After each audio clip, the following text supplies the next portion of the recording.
First set, Carlos Alcaraz. Ready, play.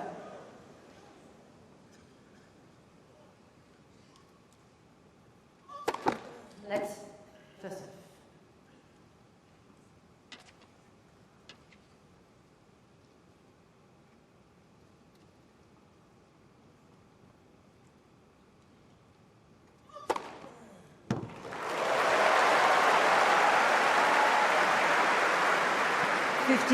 Love.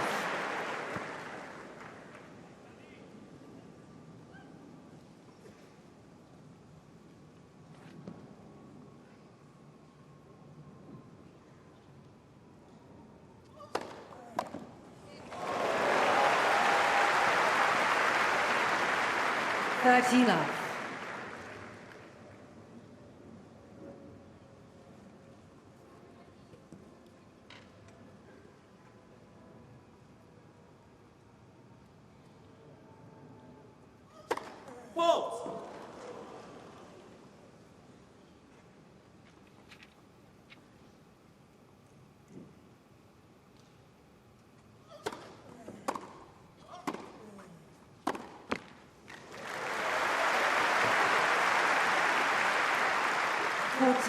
Love.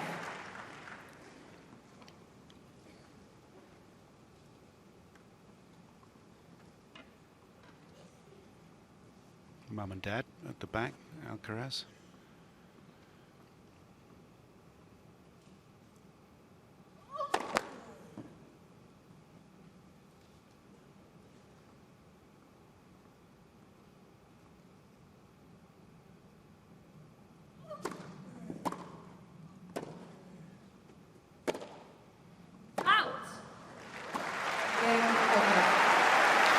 Fist clinch from Carlos Alcaraz.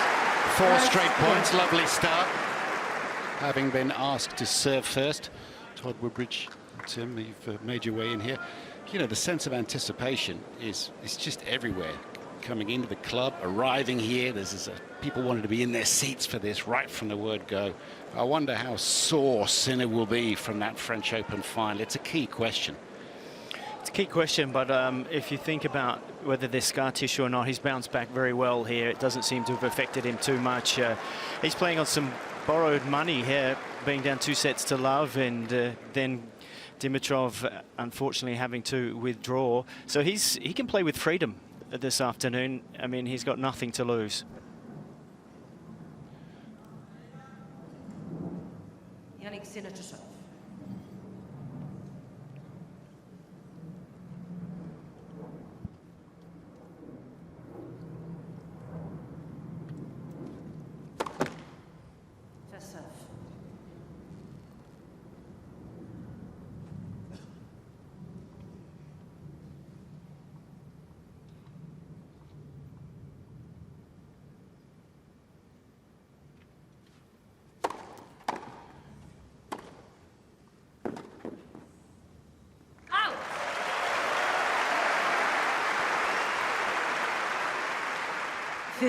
Love. Interesting to see Sinner moving forward there. It's something we expect to see a lot more from Alcaraz.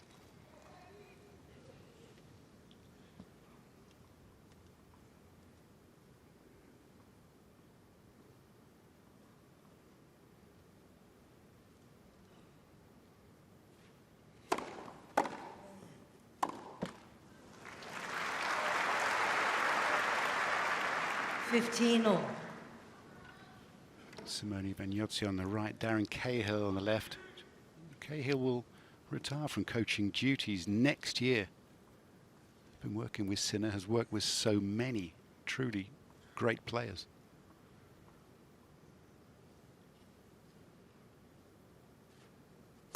Fault.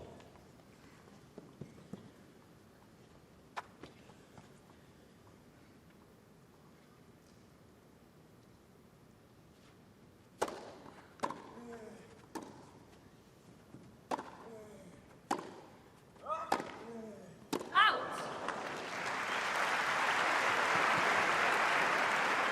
30-15.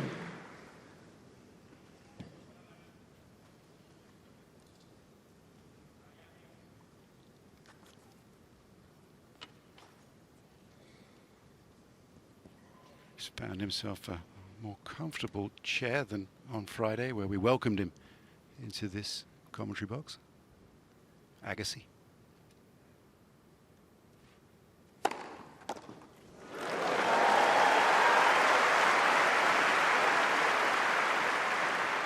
(40-15).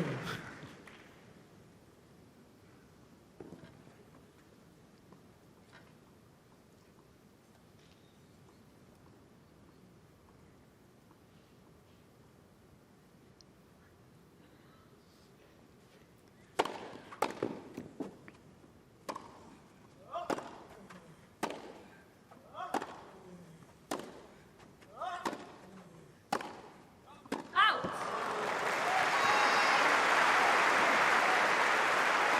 40-30.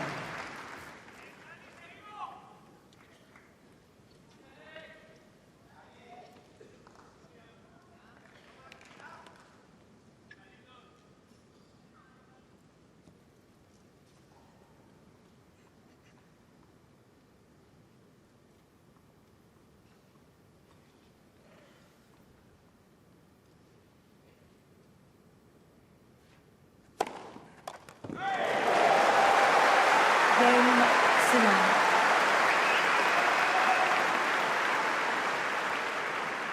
Heavy artillery.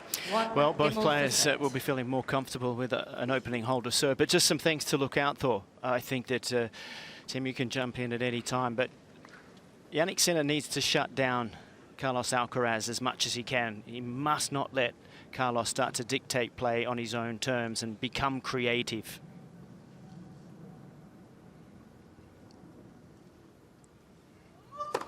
Whoa.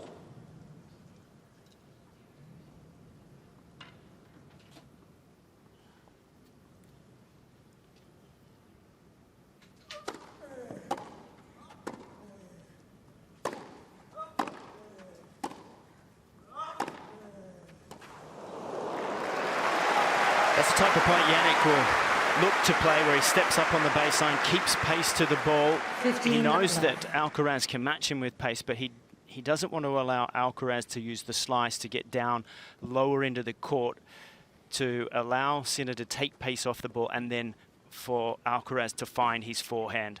That would be danger.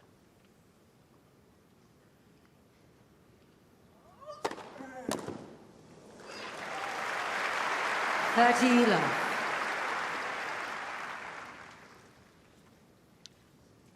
Interesting to watch who dominates the slightly longer rallies. I think Alcaraz will be looking for the serve and volley, the serve +1. Does it mean if Sinner extends the rally?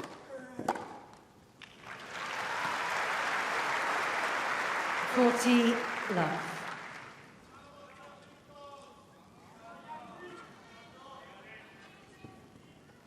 Both got so much firepower, they can turn defense into attack at any moment.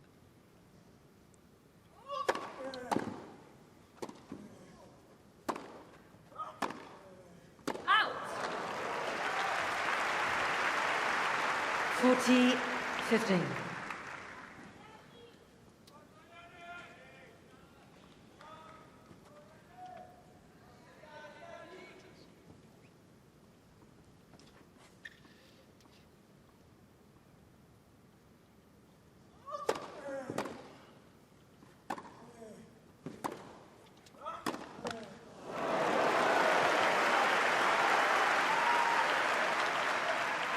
(40-13).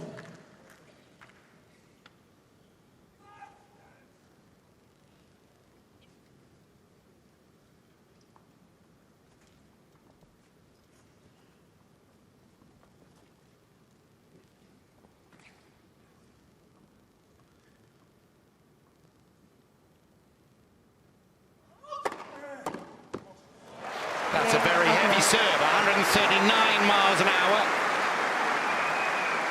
A hold to 32-1. Athletes 2 games to 1 for sets. You know, another key area perhaps today, first serve return points won. Alcaraz is 4% higher than Sinner over a course of 52 weeks, which is a better indicator than just the 6 matches they've played here. And Alcaraz wins nearly a third of return games against top 20 players. You know, you don't often, say, well, Alcaraz, great return and necessarily the first serve, but he's always in so many points. I think there's so many, there are so many details within this match, but what actually happens is it comes down to those important moments. It's who can create an opportunity at 4-all, 30-all and come up with something special, who down break point can hit their targets with the first serves, and this is what they tend to do so often against everybody else. That's why they are the two best players in the world, and this is what makes it so fascinating when the two best players go head-to-head in a Grand Slam final. It's a great occasion here at SW19. It's been a fine tournament. Yesterday's women's singles final would have been a huge disappointment to Amanda Anisimova. Iga Świątek for Poland, winning her country's first Wimbledon singles title. So congratulations to her. And now the men's final.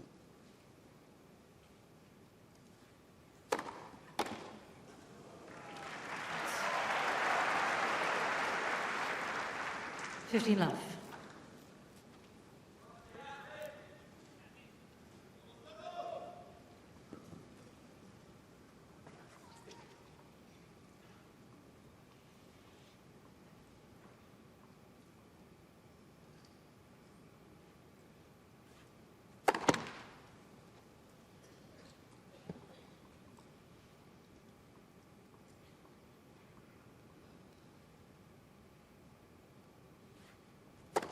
Let's. Out!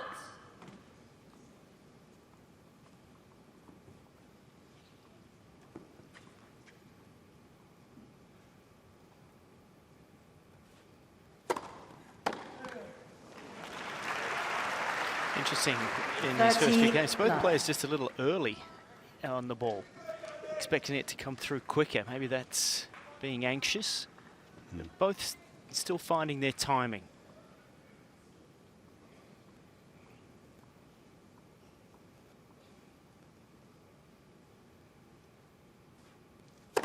Let's. First serve.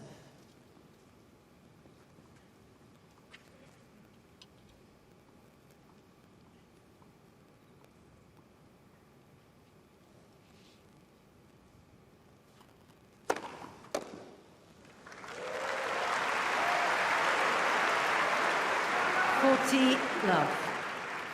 Such a contrast in the way they go about their business. Jannik Sinner electing over at Orangi Park to go through his warm-up in a private setting. Championship court for Alcaraz, court 14. Loving the crowd out there even.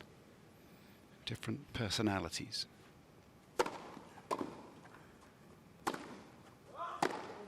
So here's my thought on that, though. Take out the crowd. 2 games all for set. That were watching them. Carlos warmed up on a much quicker court than the bounce here on centre court, whereas Jannik has gone down to Orangi, which is more like what he's going to get the feel here. So I'm a little surprised that he actually did that. That court's very firm, very hard, very dry. And perhaps one of the reasons that he's still finding the forehand.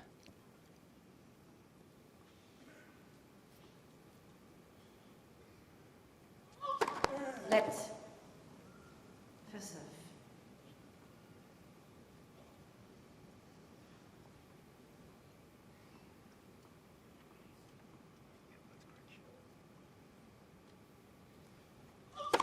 Whoa!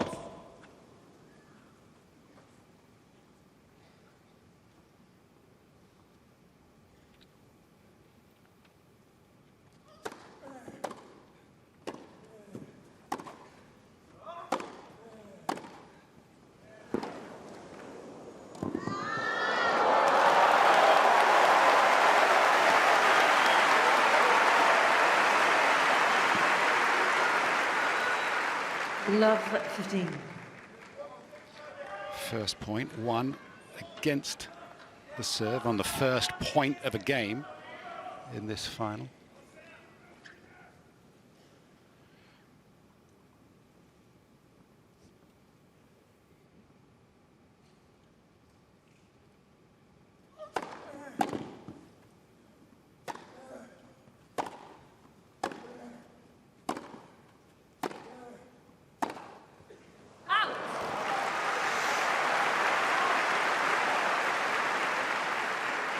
15 all. Be disappointed with that Sinner. He established himself in the rally, looking to unload on that forehand, but just not quite timing the ball.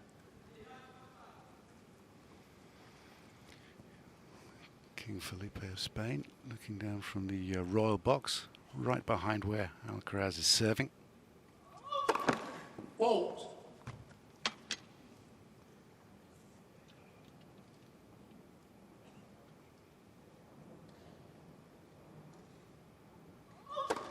Let second serve. Serve and volley there was a surprise.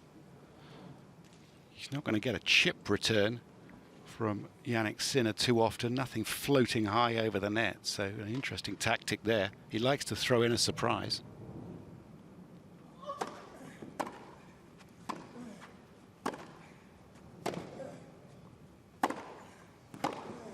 Wow.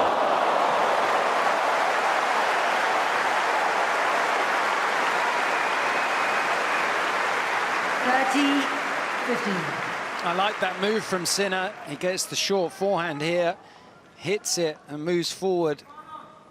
Brilliant backhand pass, perhaps not quite the depth on the approach shot, but take nothing away from that strike.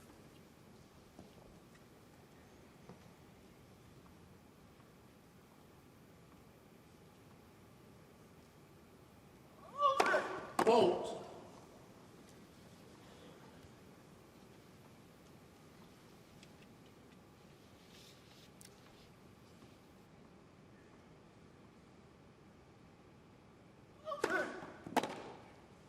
Out. 40-15.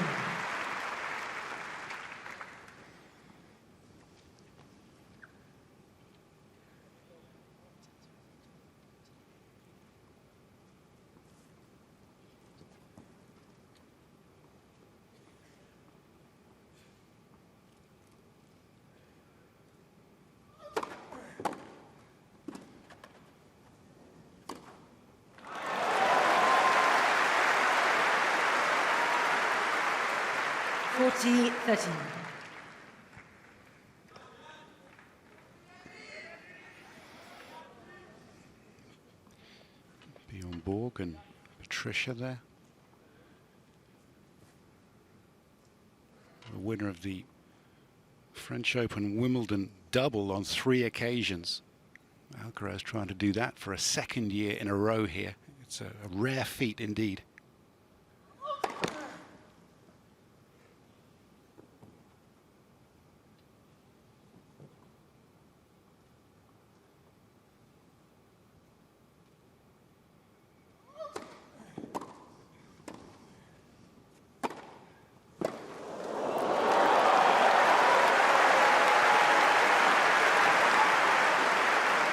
Deuce.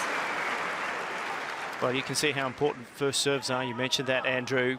2-second serves, and Jannik has played very aggressively off that first return. It allows him to then lean in hard to the corners. That's how he dismantled Djokovic so handily in the semi-final.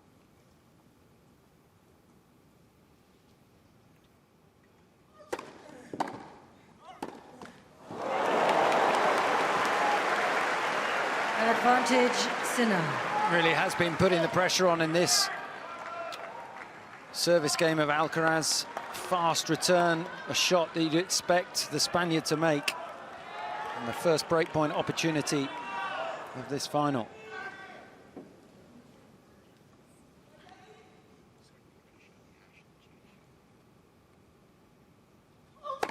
Fault.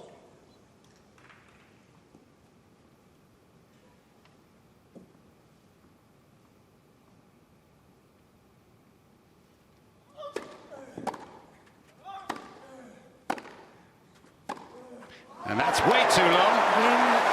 Sinner. And after 19 minutes, it's Sinner who gains the break. Sinner leads 3-2, first set. And he has come out with a very clear game plan, which is to smash the ball at the first opportunity if he's in the right position. Well, very aggressive, clean striking. Yesterday in Alcaraz's practice, he knew what was going to be coming at him, but if he would serve and he had someone not actually return that serve, but be in tight, slamming a ball back through the center. So he knows what was coming, but then in that particular game, the next part of that was where Sinner goes hard to the Alcaraz forehand, gets him out there quickly, because that's where you will find an error or two, and he also does not have as much pace as if he can move over to his left and have time on the ball. Very, very interesting 4 points there to get that break. Yeah, he did. He played a great game, Sinner, because he had the love 15. Made an unforced error. Alcaraz hit a brilliant backhand pass, but Sinner stuck at it. 4 points in a row. He's got the early break.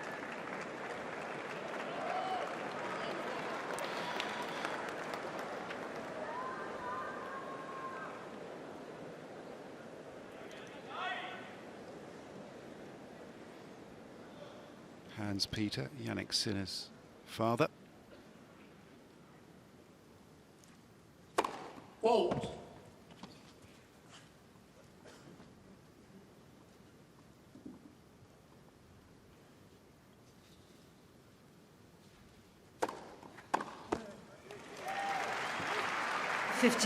Love.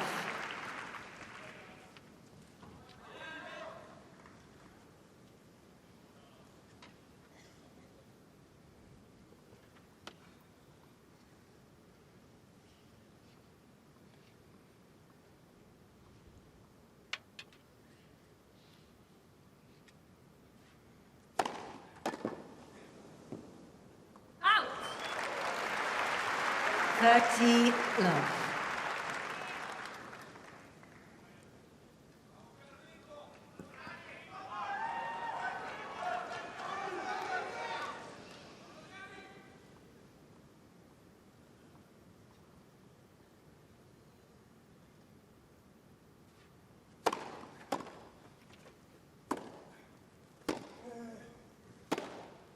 Out.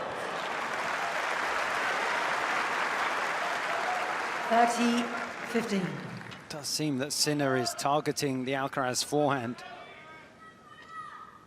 If you go with strength into the forehand, then it can open up the backhand, but if you drop it short on Alcaraz's forehand, you could be doing some running.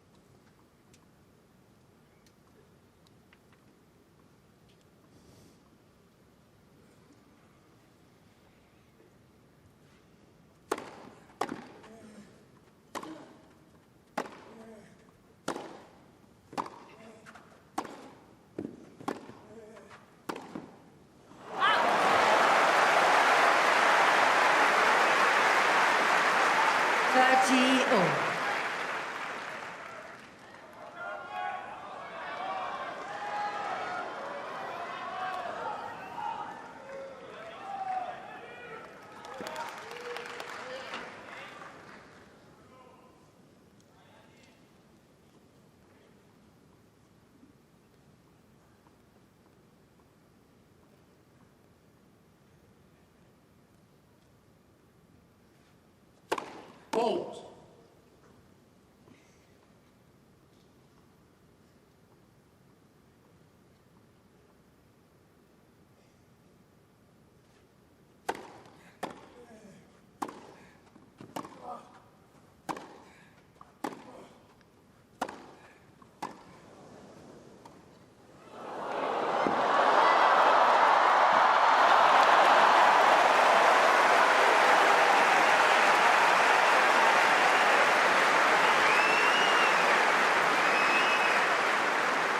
Well, this is a prime example of why you always must be ready to play an extra shot, because I have no idea how Carlos manages to get to this and make something quite effective, and that was a very good volley in the end under some pressure. Yeah, it was. We talked a lot about Alcaraz using the drop shot, but that was very nicely played from Sinner at a big moment. 30 all, having just got the break.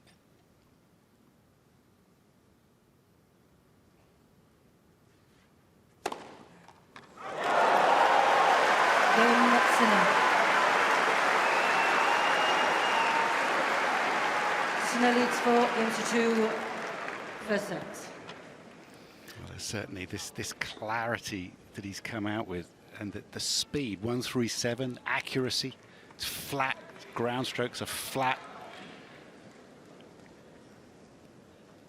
Mum, over 5 sets at the French Open, she looked like she'd been running marathons.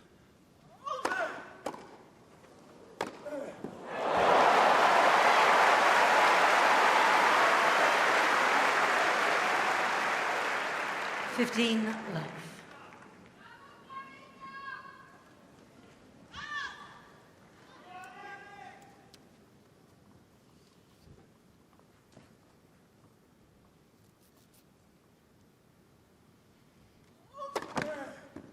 Fault.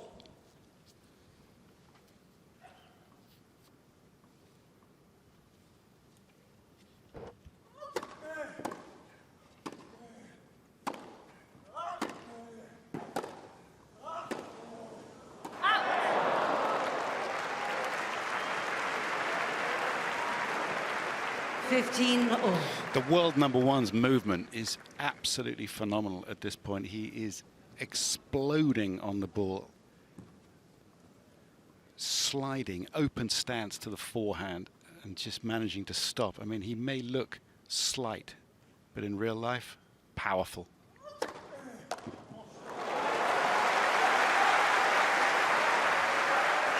30-15.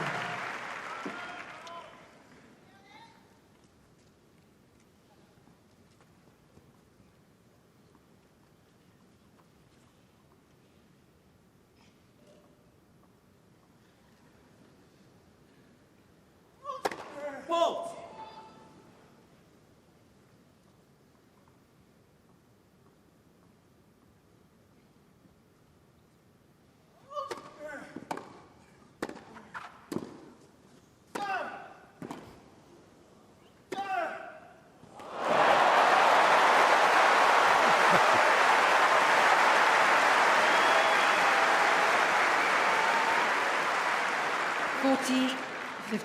Trying to work out how much extra speed the grunt gives to this forehand. Head still, huge racket head acceleration.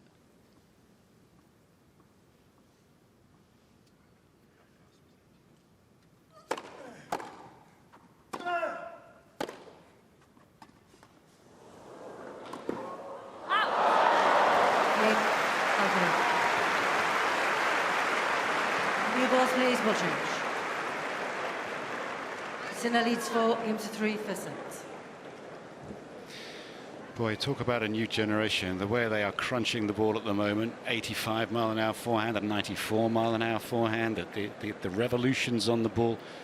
It's, you know, the future arrived really quickly with these guys after a generation that produced so many amazing finals to entertain us all wherever we are in the world. And this is going to some 200 territories and every continent. It's a really big match for the sport of tennis, and delighted that everyone is out there, and hopefully have a little bit of Wimbledon grass for all afternoon, and everybody very, very welcome. Don't fall in the pond at the back, please. Thank you.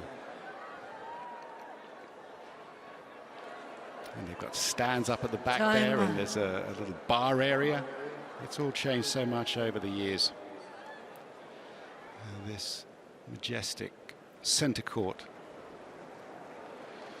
Started playing tennis in here in 1922. It's had a few changes made since then, but the design still faithful to the original. The internals and the support structures had to be changed in a massive infrastructure project because of the roof, but we haven't needed the roof too much here, for rain anyway. A few late night matches have benefited from the roof. Serving with new balls here, 4-3.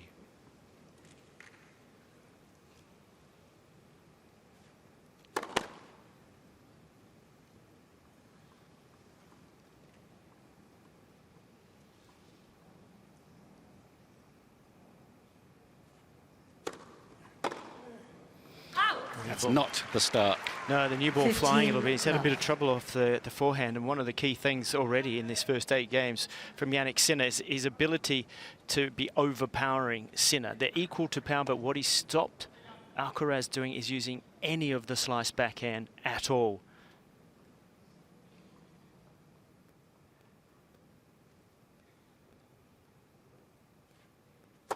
Fault.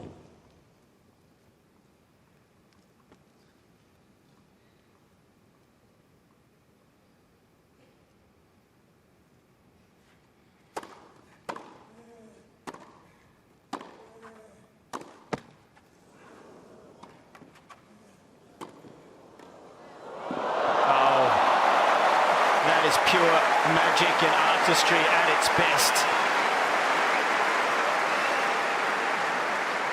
It's just the combination. It's that shot, which is meant to be a drop shot, gets Sinner moving forward. He then nudges it deep, and then, just to put the icing on the cake, the touch on the backhand volley. Fair enough.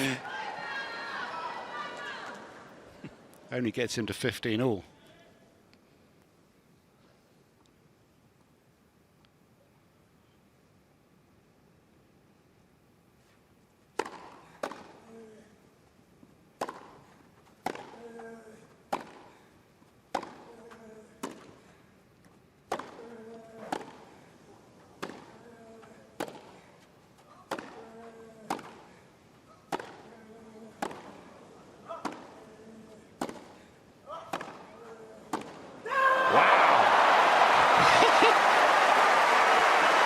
Finding their groove.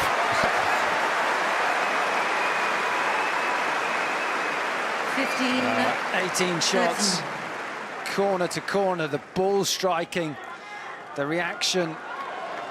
Alcaraz looking for this break back.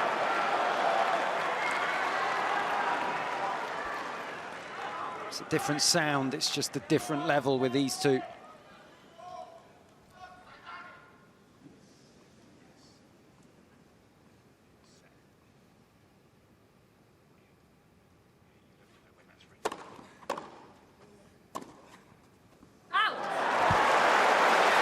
Well, it has certainly disrupted the top seed, and why wouldn't it?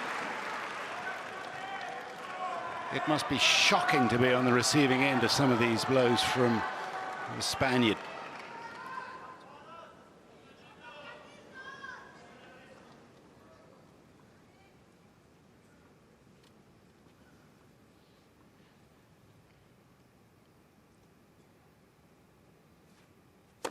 Fault.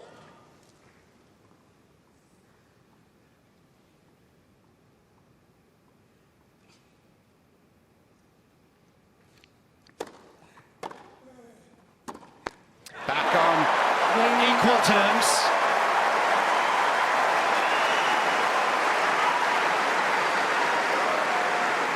Four games all listen. Well, I started first point of that game trying to talk about the slice backhand and everything ramped. I didn't get to finish because, interestingly, just at this point throughout the tournament, Carlos had been using that mix-up 28% of the time off the backhand, coming over at most of it, but going in. He's only been able to get 8% of the slice backhands in. We'll see if he starts to add it, but it was the slice forehand that changed that game.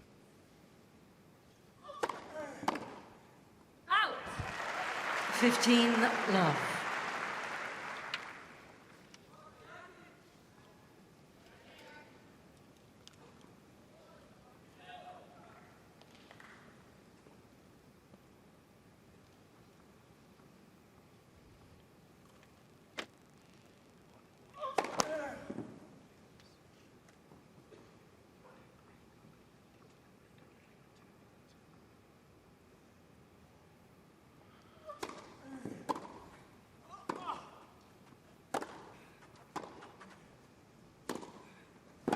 There's the slice, and there's the treatment that Sinner meets out to it.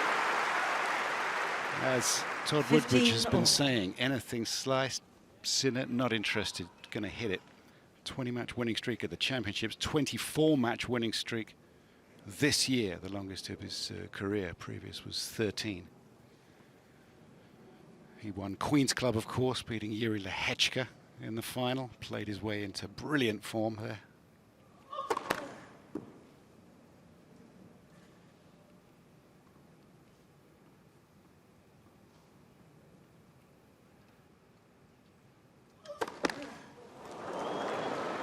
Fifteen, 13. First double fault of the match.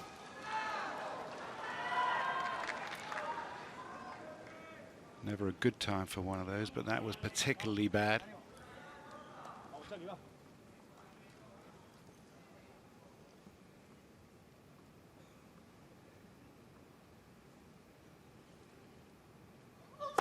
Fault.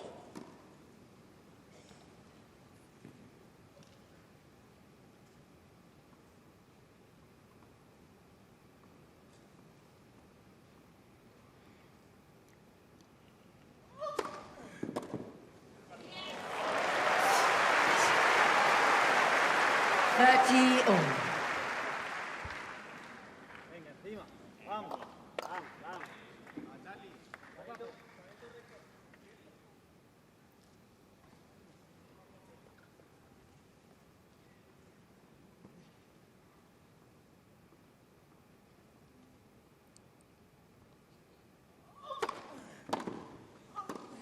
Oh, yeah.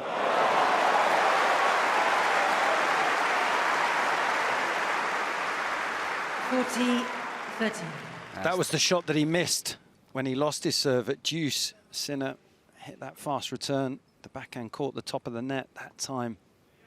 4 all, 30 all. Found the target.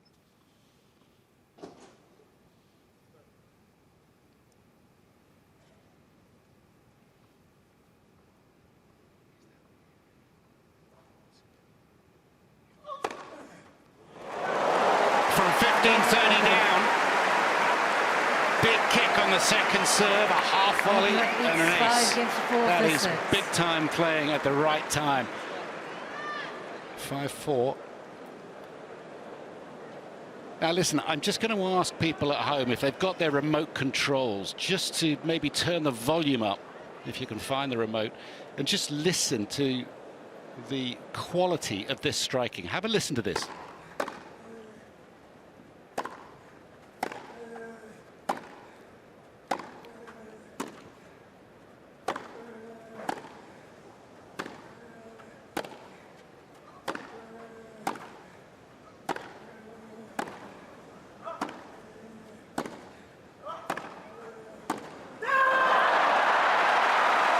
It's unbelievable, isn't it? I mean, the sound has changed over the years. And that camera angle, you really get a sense of the speed of the ball and how little time the players have got to move into position. Well, 2 of those forehands were over 100 miles per hour. The third big one was at 96.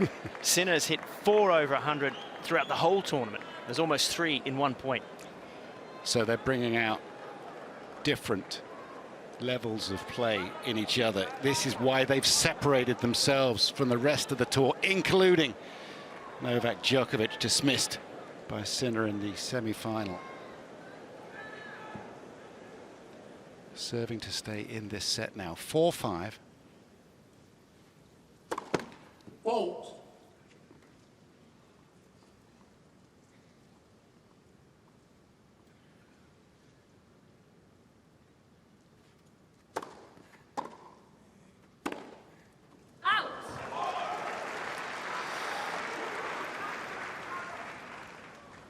Love 15.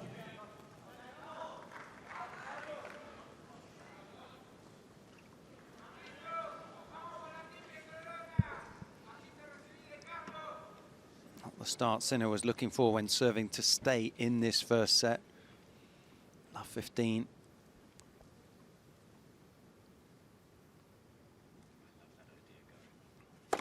Fault. Now a second serve. How aggressive will Alcaraz look to be?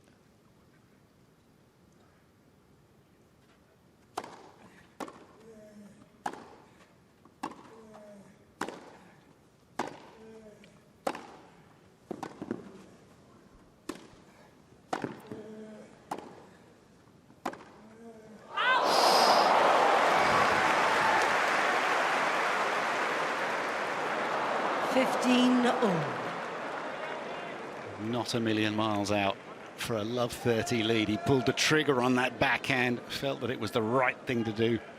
Absolutely was, just drifted wide.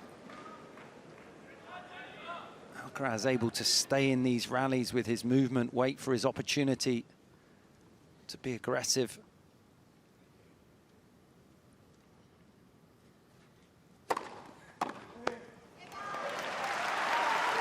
Thirty, 15.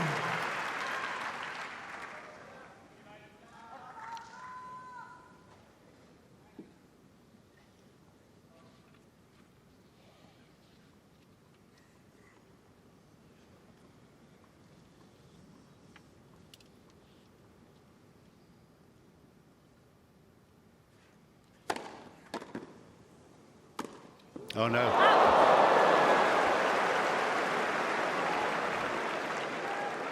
30 all.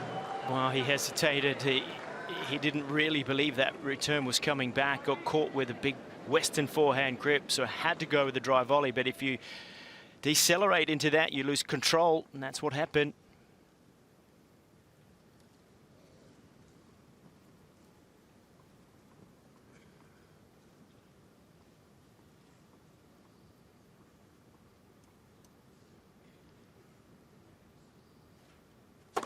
Fault.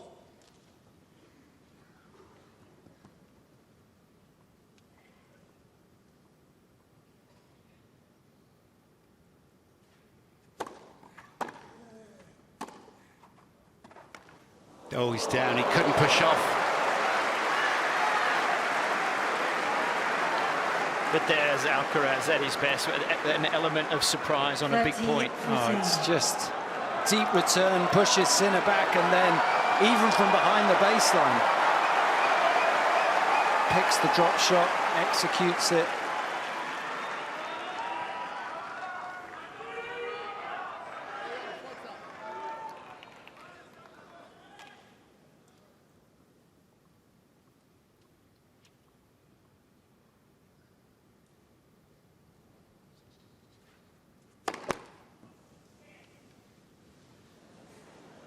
Please, thank you.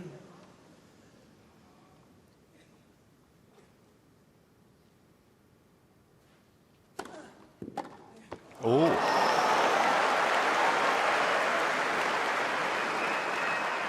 Deuce. Body serve. Yeah, it was a good second serve, 109 miles an hour, but certainly at set point, you would have expected Alcaraz to get that return back into play.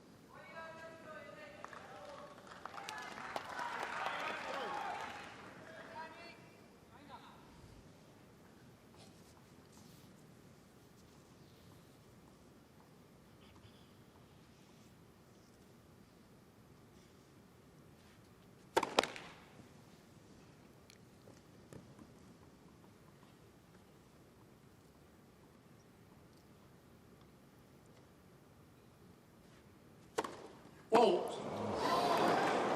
No advantage, Alcaraz. Lost his rhythm a little bit on serve here. First serve percentage is dropping, and he's only winning 56% of these first serve points.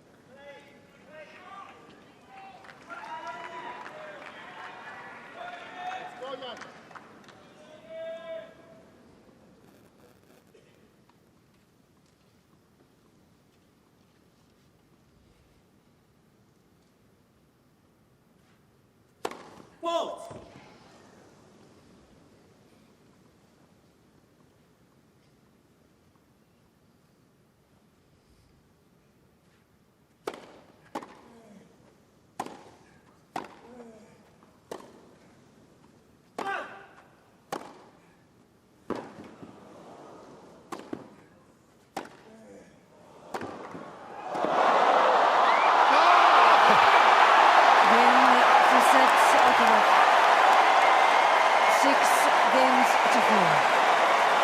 Alcaraz leads by 1 set to love.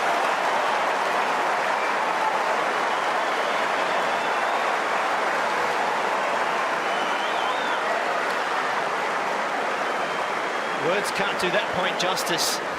It's just that moment of magic which transforms the whole thing, and just you look at it and you say, well, how did he do that? And that's why we watch this. But that was special. The defense was phenomenal, and I had no idea how he played the last shot. No, it's these moments of magic, but they're not just a 15-all, 1-all in the first set. At set point, such a great rally, such a big strike from Sinner down the line, but that athletic ability, the control of the racket face, to redirect a winner from that position. 4-5 deuce, double fault from Sinner. He saved one with a big second serve. He missed a drive volley, but these are the moments which decide the big matches. So you can put a whole load of numbers like that, and you've got to pick out the one or the two that made the difference. He is able to elevate Alcaraz in a way that Sinner isn't always able to. Is that fair? Yeah, I think it is, and those numbers are relevant because I think Sinner's first serve percentage and the way that he served, as we see this at full stretch, Look at that. There's no one else that can do that. Time. There's no one else that's got that athletic ability, but then you've also got to have the skill set to control the racket face. And then to bring the crowd in with the ear. Yeah. You know, they love him for this.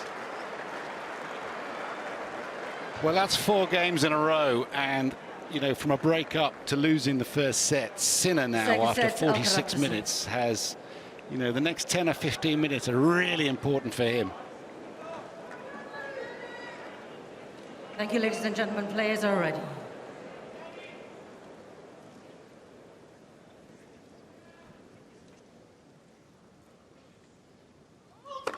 Won't.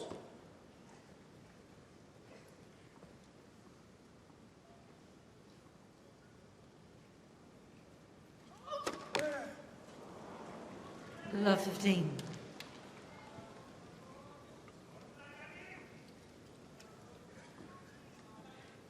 Andre Agassi talked about how tennis players need to have selective memories. Sinner's got to put that behind him. There he is.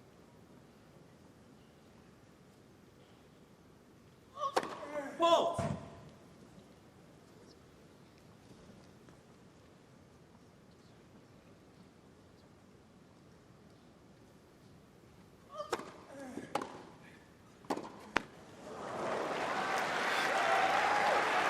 Love 13. Well, it's human after all, because there's a dip from the intensity of those last few minutes of that set, that massive point. You now have to regroup.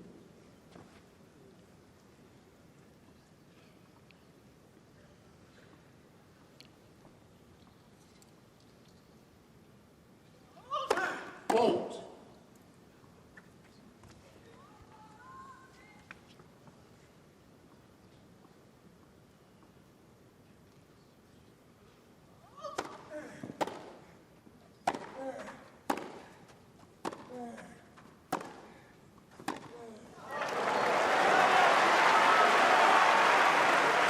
Love 14.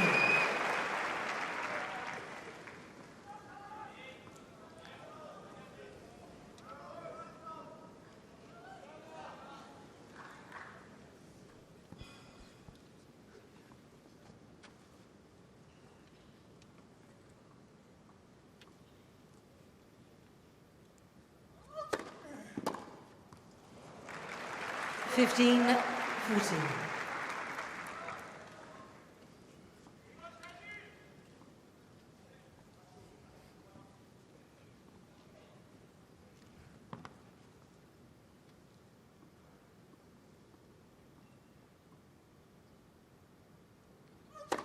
Won't.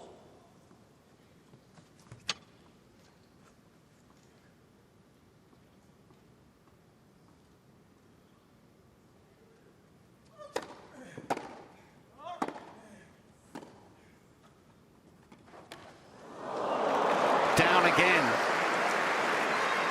Trying to get to a drop shot, 13, pushing off 14. with the back foot and can't get the power down.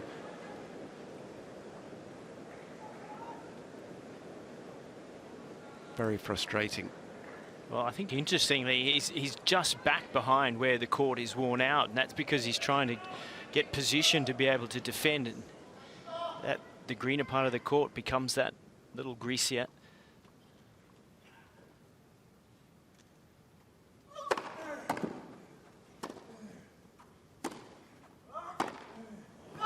Wow. Again, Sinner. What a return of serve, and what a response from the world number one. 140-mile-an-hour serve. And Sinner has just knocked it back with instinct. And it's the instinct of a fighter that we see there, because he would have been upset, irritated, annoyed with the loss of that first set. But that's the way to react. Brilliant.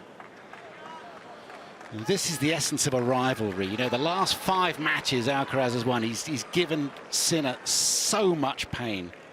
Nearly 2 years since he beat him.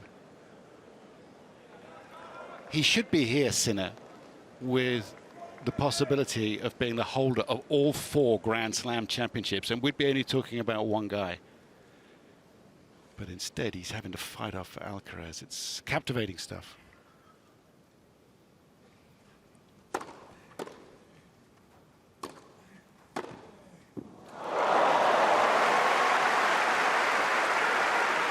So far, his approach to off with the forehand and cross-court has got whacked both ways. But this is a low percentage approach shot, because any time that Alcaraz can run onto a forehand, you're opening up angles.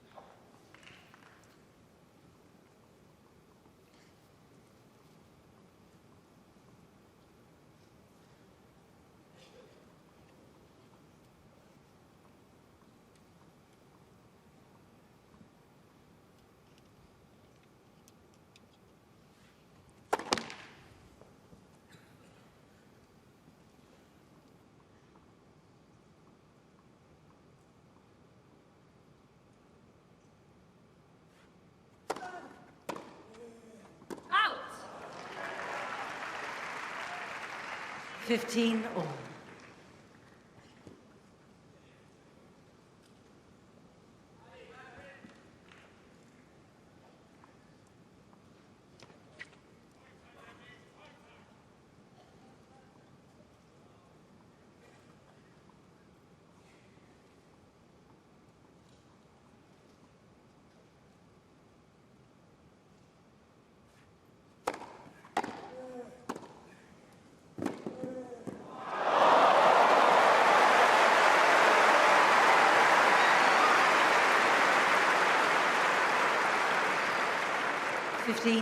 I think Sinner's right to move forward. He's opened the court up. He's looking to be aggressive, but that speed, the ability again to hit the ball on the run, this time on the backhand.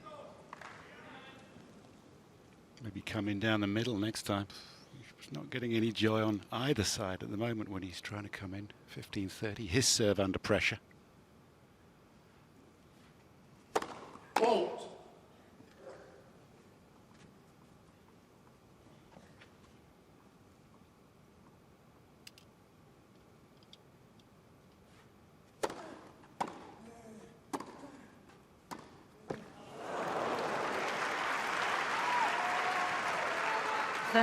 All. Indicating he felt the ball bounced up a little bit higher. He's used that slice backhand to great effect in the tournament.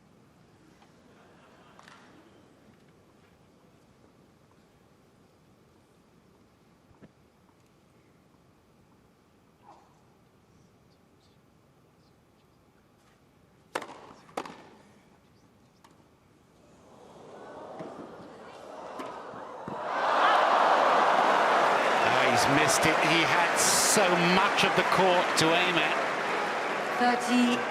Alcaraz was committed to going across the court to cover that pass, and he's Yeah, it's a poor miss. Sinner normally so sound on that backhand side. Could have been 3 or 4 feet inside the sideline. It would have been a winner.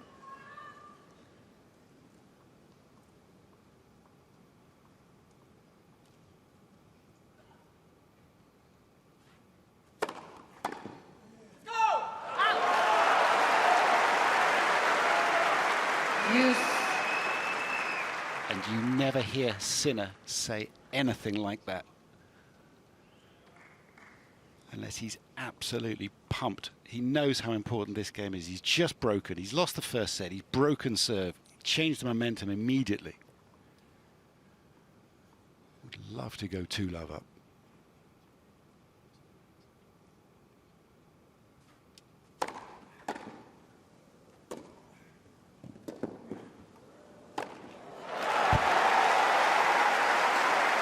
What a good little change-up on that approach. It actually took the pace off it, so it didn't come onto Alcaraz quite as well. See, he just rolls this one, where previously he's felt he's had to force it, get it there quickly, but that also has helped Alcaraz. So, well played, well thought through.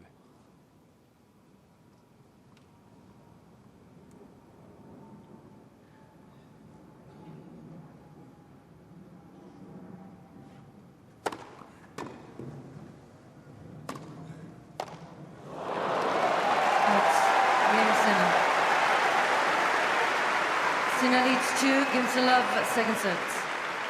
You can see by that reaction as well, it's only the second game of a set, but to hold serve,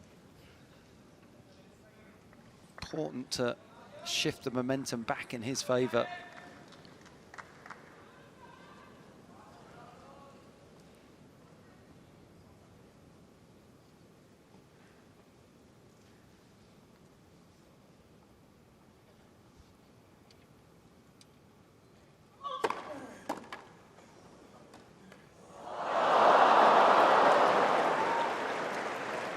Love 15.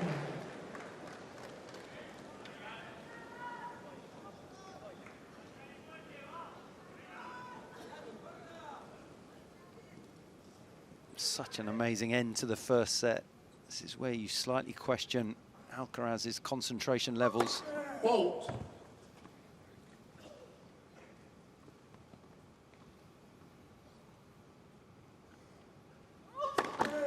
Second serve. Please.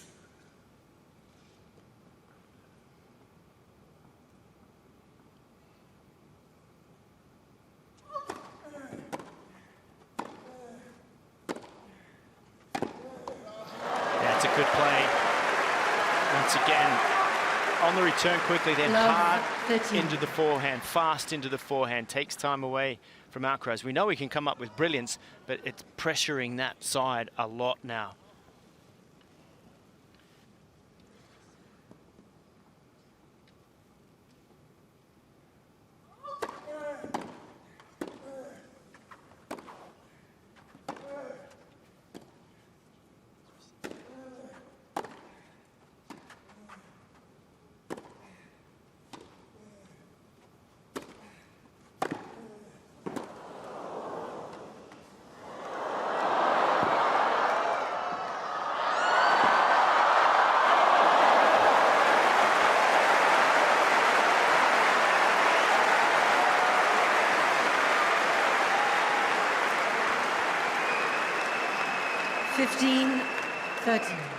Again, corner to corner, using the drop shot.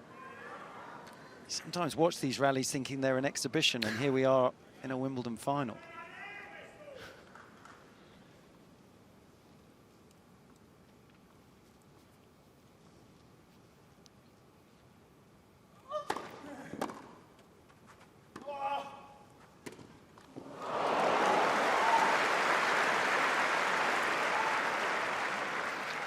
The grunt for the slice forehand. It was going to be a drop, then it was going to be a push. Well, he realised it was the wrong shot because Sinner was on his way in. He could see him coming, but how about the hand and the eye to be able to recreate something else out of it, and then it shot through with that slice.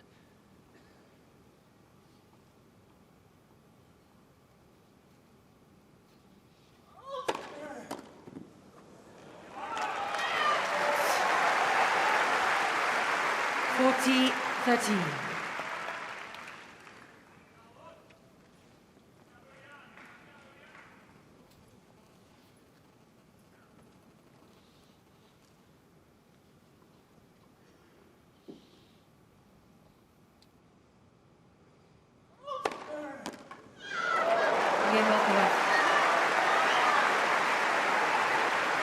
Sinner leads 2 games to 1, second set. First set, Alcaraz. Alcaraz, twice defending champion here, down a break in the second set after the magic of the first. And both these young players looking to create a rivalry for the ages. It's only their 13th contest, but already it's captivating. And just let's take a little look down here. Stan Smith, 1972 champion. There's Annette Edberg alongside Stefan. He was 88 and 90 champion. We've got Chris Evert, who won it 1,000,000 times. With her brother John. Leighton Hewitt is there, beating Nal Bandian in his final, next door to Beck. That's Justin Gimmelstaub alongside Andre Agassi. Champion here in 1992 when Ivanisevic found the net with a high backhand volley. Wonderful, wonderful stuff. And Richard Krajicek. And Richard, how could you forget Krajicek? Time. Daphne not in that shot, just taking a break at the moment. His wife, winner over Mal Washington, of course. So everybody knows in there what it takes to win here.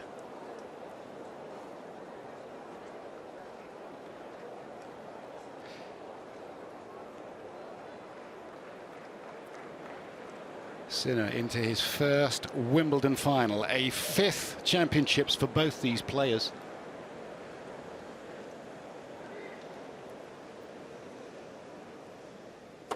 Fault.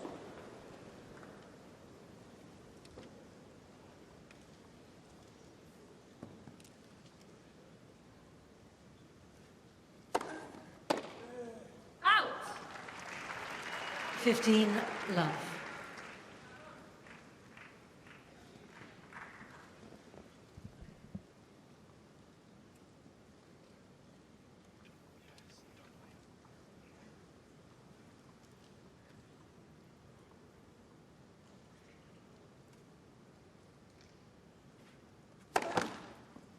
Let for serve.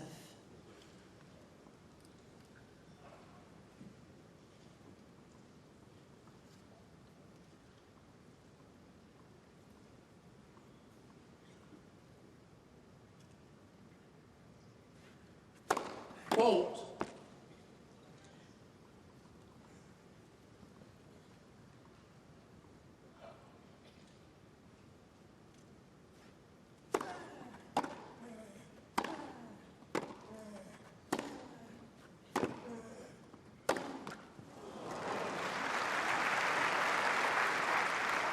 Fifteen all.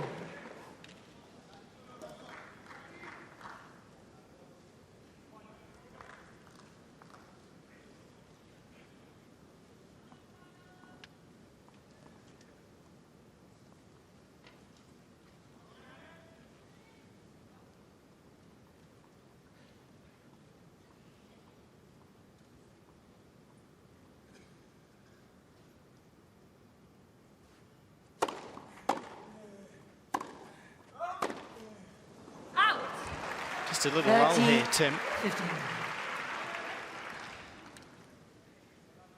Both players just throwing in a few unforced errors.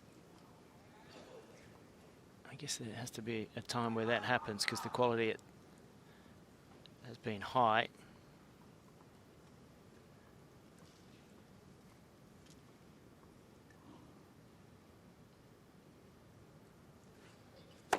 Fault.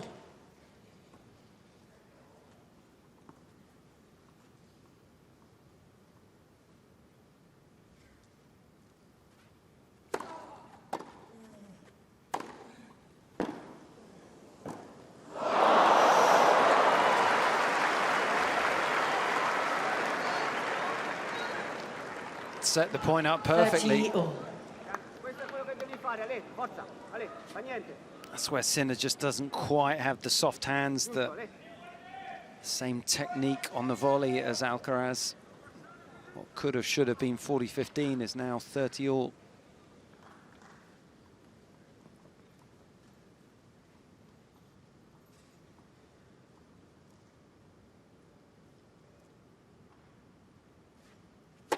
Fault.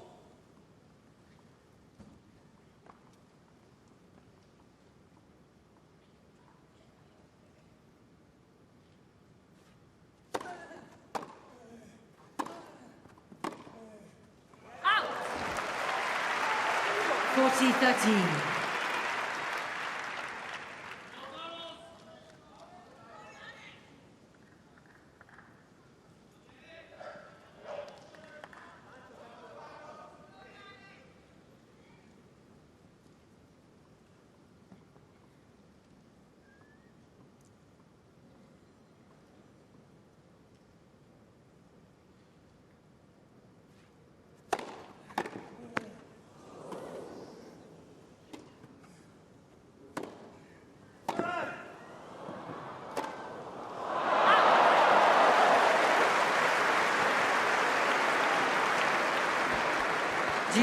Ignazzi, the coach of Jannik Sinner, up on his feet in the player's box, and both of them talking out to the here's that moment, but he was saying to him, just concentrate on what you know you have to do.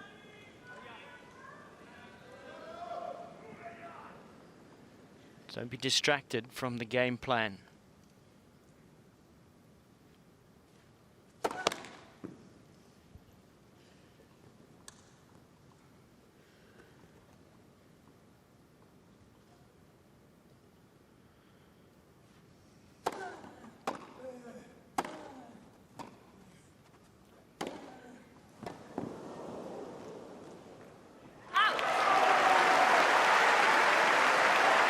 Advantage, Sinner. Both players very expressive at the moment, a little bit cross with themselves occasionally.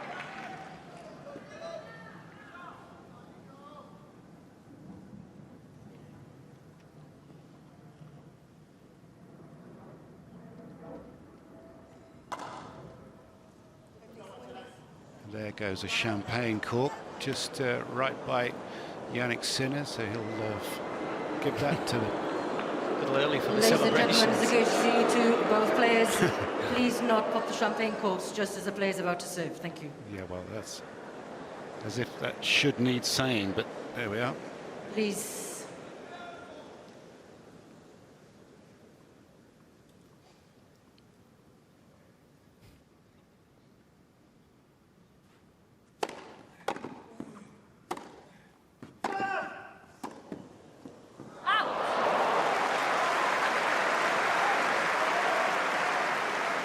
Deuce.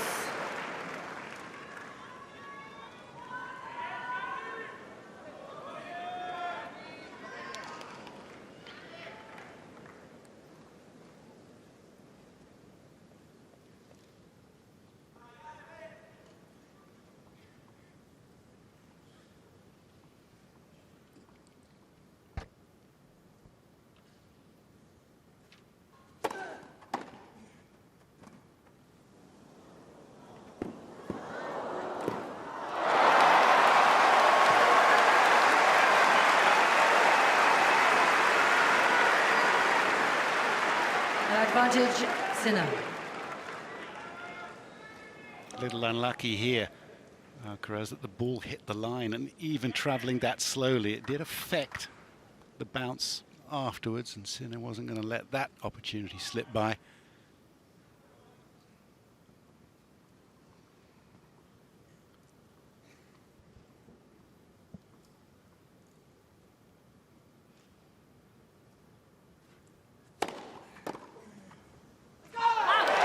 Bird's eye view of the body serve. Sinner leads 3-1, second set. Actually, a worm's eye view. Right into that right hip. Very good. Great serve and a lot of, expression from Sinner. I think he really wants to emphasize that he's up for the fight.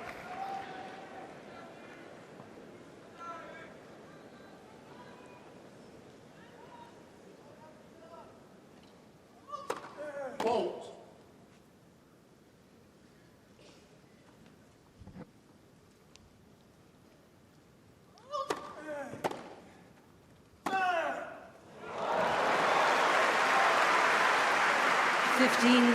Love.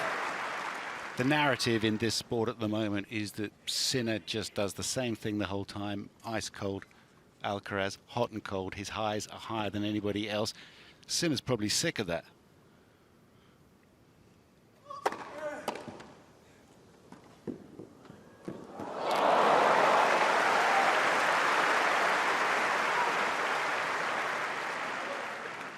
Love. But Sinner and his team will appreciate that you've really got to do a good job when Alcaraz perhaps loses concentration, makes a few mistakes. That's when you've got to seize the opportunity, and Sinner's done that in this second set.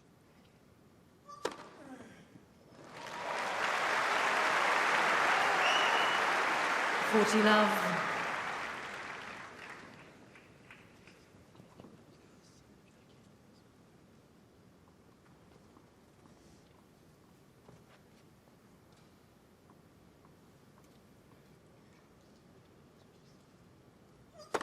Fault.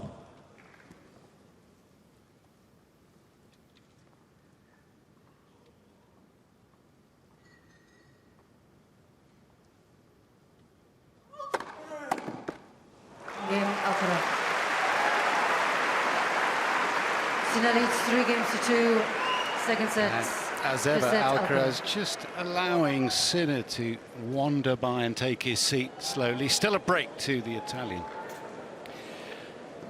Well, it's so difficult tactically sometimes to know how to go about things in these types of matches, but when you hear Vagnozzi, the coach, say stay true to what you know you need to do, one of those tactics is the Sinner attacking into the forehand. This is his backhand placement.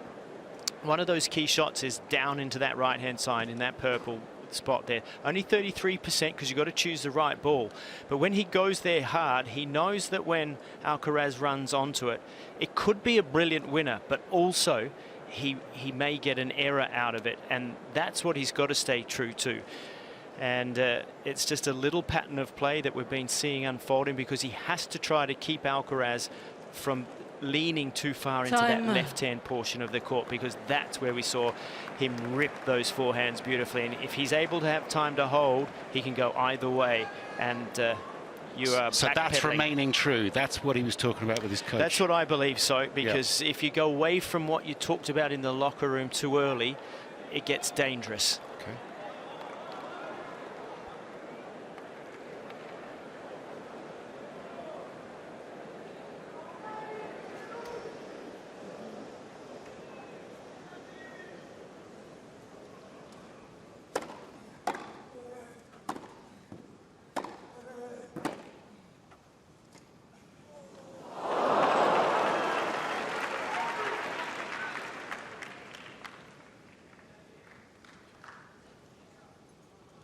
Fifteen love.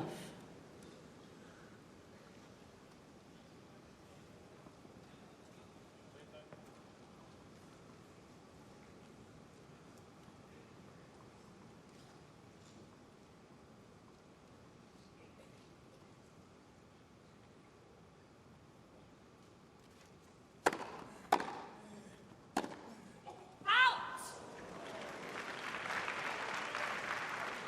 15-all.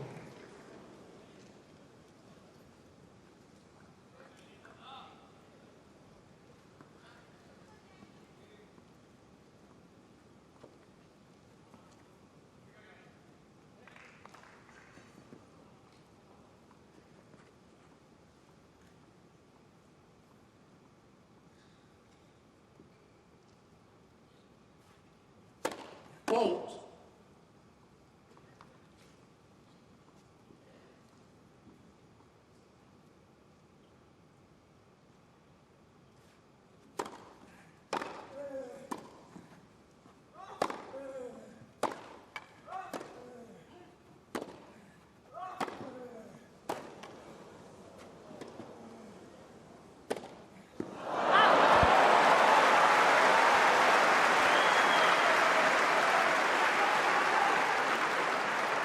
(15-13). A more business-like Alcaraz in this game.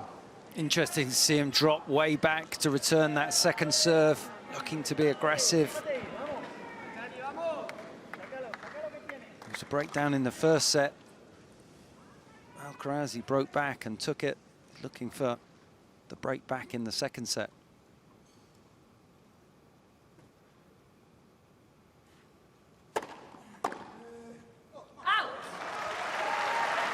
30-all.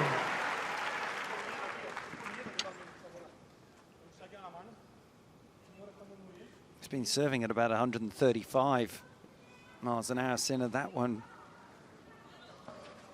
almost was a slower ball for Alcaraz.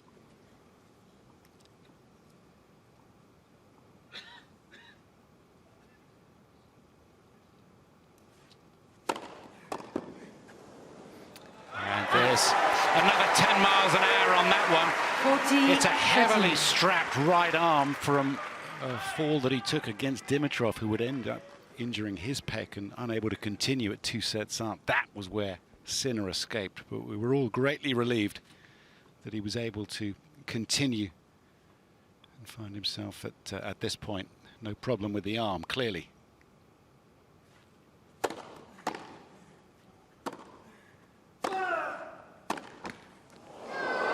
That's lucky. Games and new balls, please, ball change. Sinner leads 4 games to 2, second set.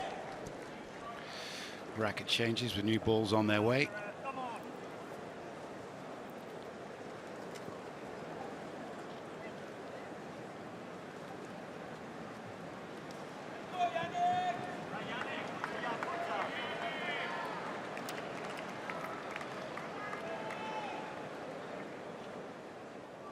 I think the general buzz in the crowd is, wouldn't mind if this went to a set all. Everyone's well aware of what these two can produce.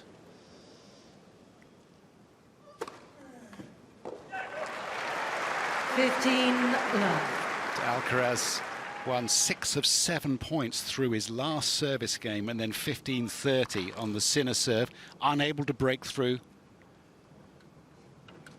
But about the time where he wants that adrenaline buzz to get him a break back. Let's first serve.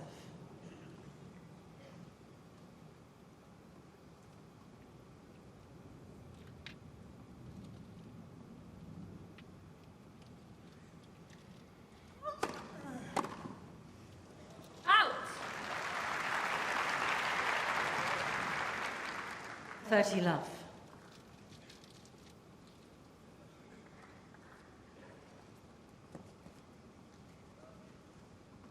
John Lithgow.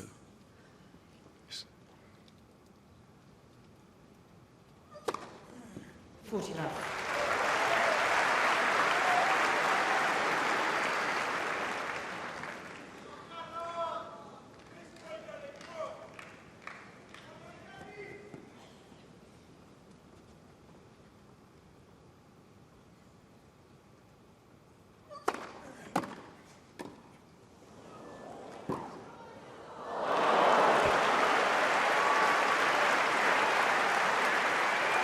Forty, 15.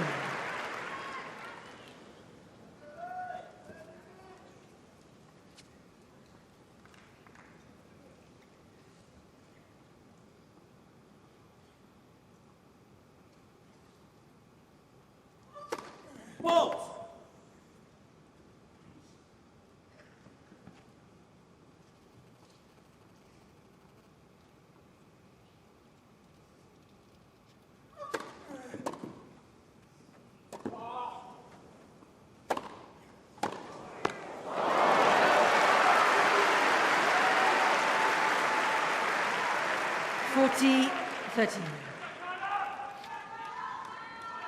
An excellent placed return again there from Sinner, hard back into that forehand corner as Alcaraz lands on serve, always looking to move to his left. It's a harder return from that side to go off for the backhand, but if you have it, it's very effective.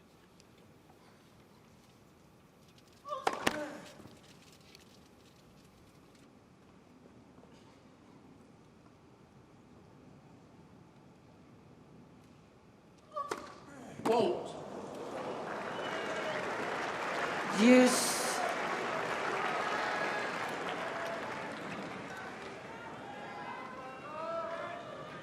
Five-set matches, so different than the 3 sets in terms of the concentration, more ins and outs, ups and downs, and with Alcaraz, quite an amplified concentration line.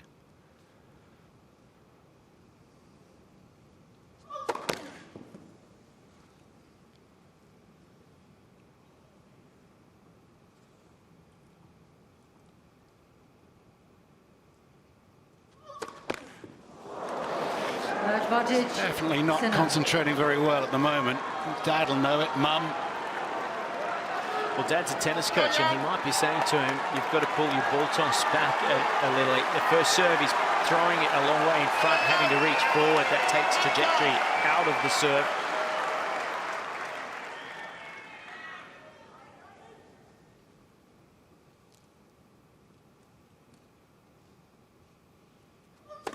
Fault.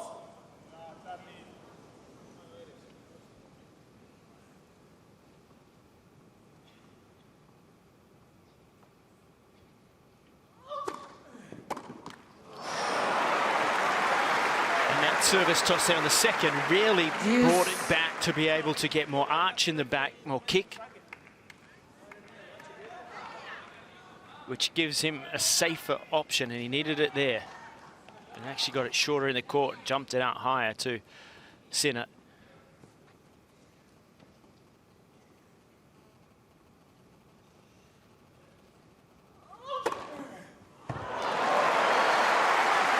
Advantage. A quick adjustment. Alcaraz. Yeah.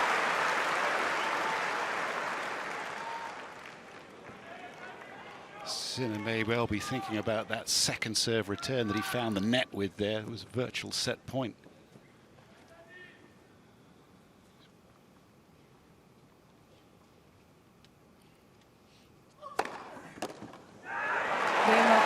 He's escaped.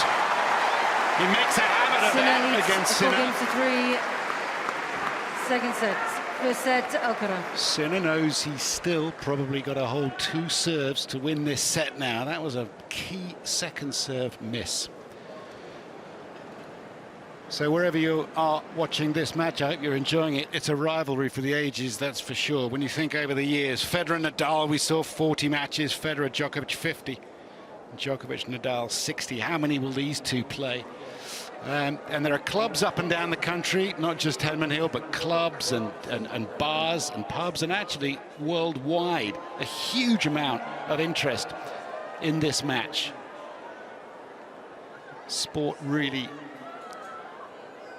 elevating to a different sort of level when these two play. As we look down the walkway between these two magnificent courts and up to St Mary's and those two apartment blocks behind the estate here at the All England Club. Could be an expansion of that estate in years to come, but it really has been a wonderful championship. There's the new indoor tennis centre over there with the rounded roofs, and that's the southern end, court 12. Nothing going on there at the moment. On court 2, the big screens are up, people watching.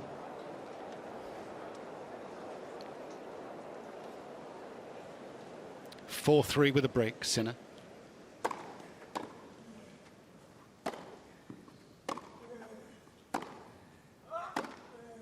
Out. 15 love. Love.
Out.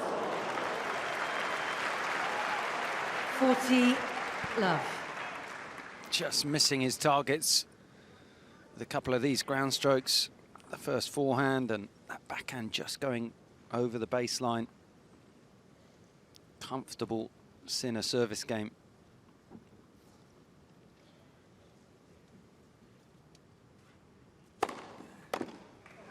Game, Sinner. Sinner leads 5 games to 3, second sets. Well, the reaction after the first point from Alcaraz was interesting, wasn't it? Because he's such a momentum player. He holds to get out of that last game, and he knew if he got that first point, things were starting to twist his way. But when he didn't, he looked to the skies, and that's a big hold. A love hold really shuts him out as he gets ready to serve to stay in this second set.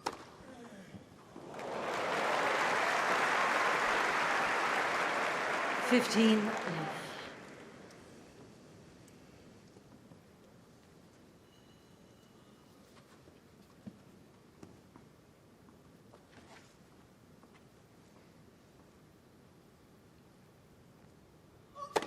Whoa.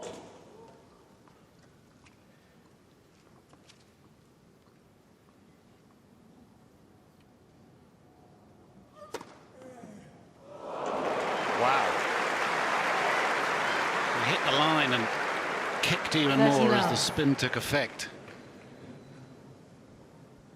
We never really used to talk about kick serves on grass, did we? But now, given the nature of the rye grass and how firm they are, getting a lot of work off that second serve.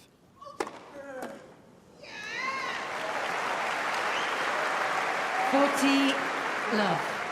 The courts used to wear so differently. Now it's 100% ryegrass. It used to have 30% of red fescue, which grew horizontally. It made the court quicker. It's slower now and higher bouncing. 2002, those changes.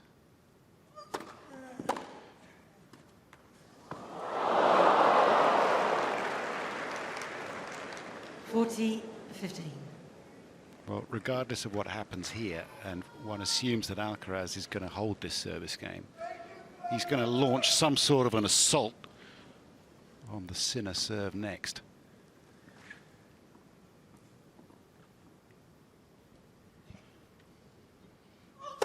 Let's first serve.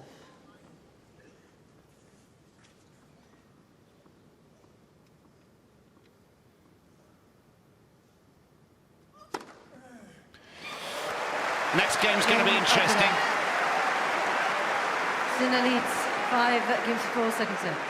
First set, Alcaraz. Absolutely the crux of the match here, or at least this first part of it, of the match. Alcaraz just bound to have his senses sharpened at the beginning of this next game. I just want to touch a little bit on, you're talking about the bounce and how that's changed. Well, when you come from clay, obviously topspin is important, the ball bounces up. This court now plays the equivalent of a slow hard court, and those numbers have been done. So what you want to be able to do on a grass court, though, is you've got the effectiveness of the grass and a flatter forehand. Now, at Roland Garros, the topspin forehand is very effective, but here at Wimbledon, Alcaraz's topspin rate is down 400 RPM in comparison.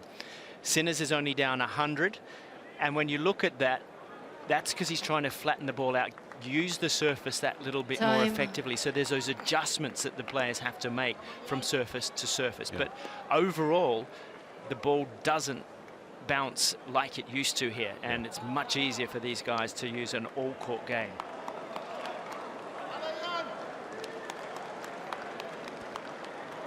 Thank you, ladies and gentlemen. Players are ready. Moment of truth then. Sinner serving for the second set.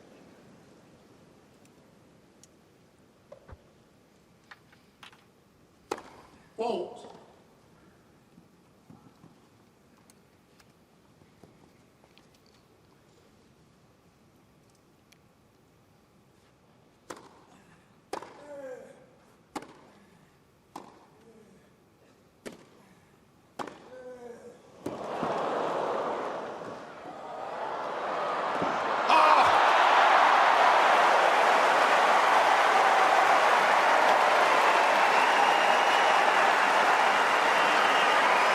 What a fantastic effort. 15-love. Oh, he was way deep after this one. Look at the defense and the slide. He's out. He starts sliding there. Alcaraz will feel he should have won the point. Yeah, definitely the drop volley had too much height. Sinner moved and ran it down. That first point is always a huge point.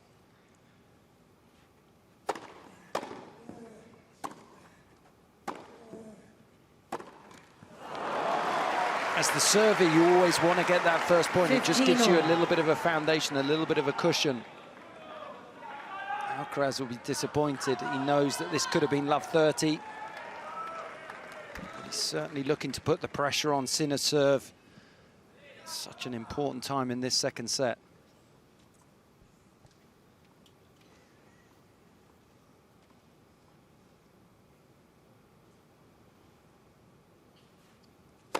Fault.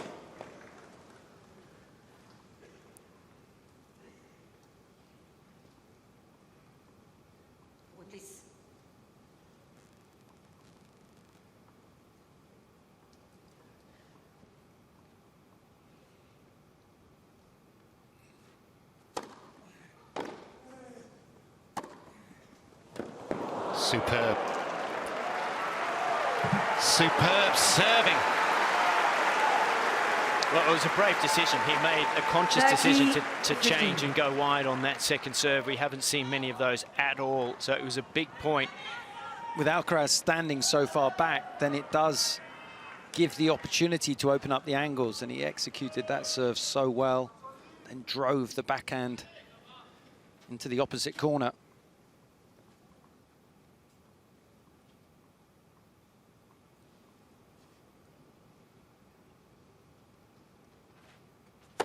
Fault.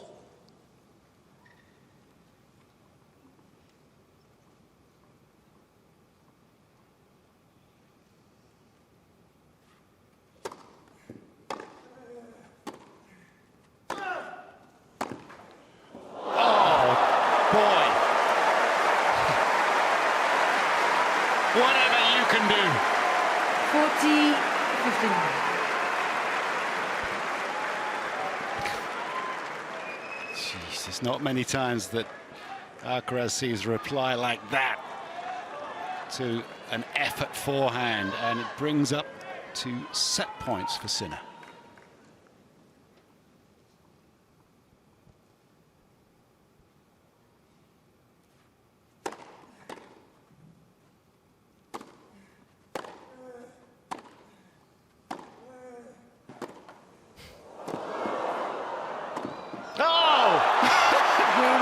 Unbelievable. 6-4.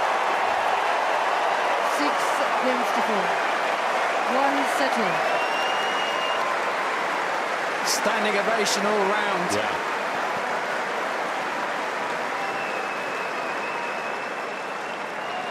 The second row of the Royal Box is crammed full of Wimbledon champions and legends of the sport, and they were up as one for that last forehand. What a hold and what a game.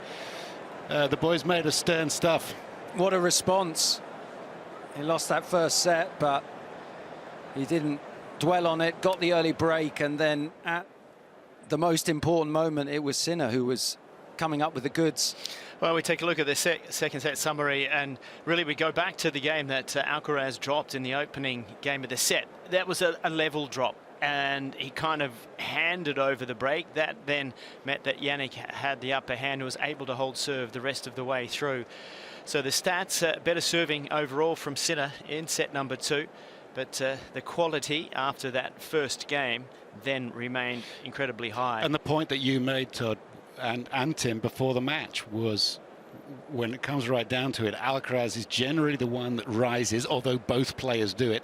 And in this final game, the moments of inspiration, when you find out who's who and what's what, this one here, we're right behind this one in the commentary position, the angle. Look at him moving as much forward as he possibly could. It's just a superb strike. And we often talk about Alcaraz's ability on the run to come up with those incredible shots, but it was Sinner on this occasion who was tracking them down, flatlining, coming up the winners. Yeah, gosh, the prospects for this match and how wonderful are they The not? players are ready for play. Couldn't possibly match that French, could we? Thank you, ladies and gentlemen. Players are ready. An hour and 34 played. And here we go, start of the third set, best of 3 from here.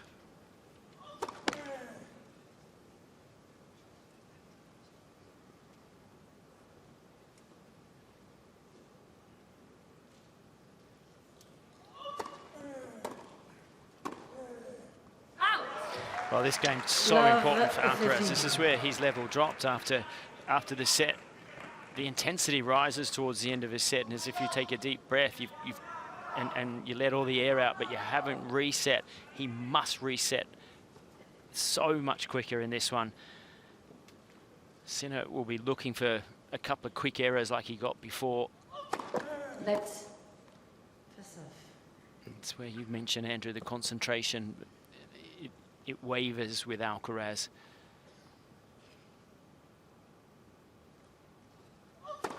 Fault.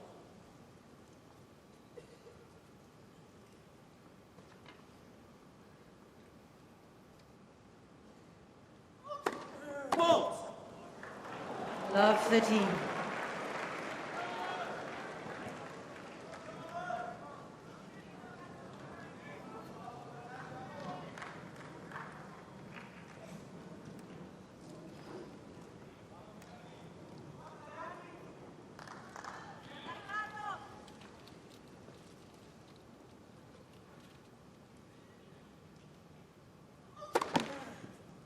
Let's face off.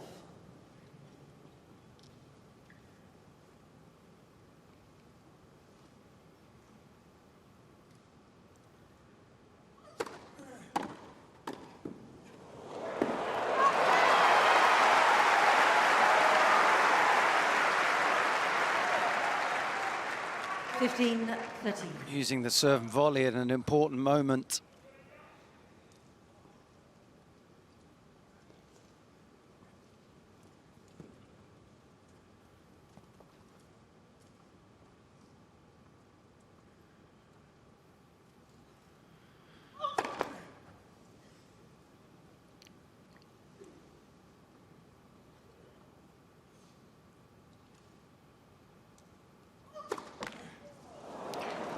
Well, two of those this game. And this 15, is 14. a moment of great peril for the defending champion. It's the same man that he threw 2 double faults in the last time he was up there.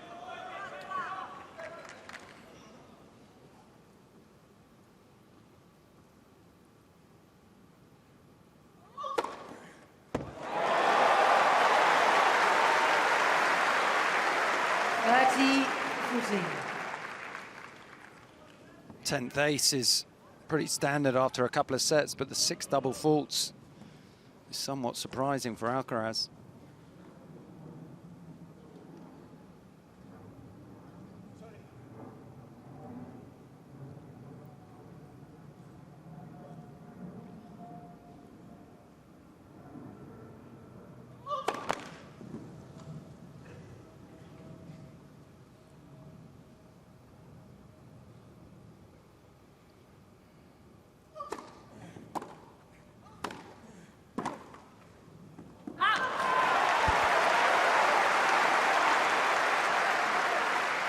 Deuce.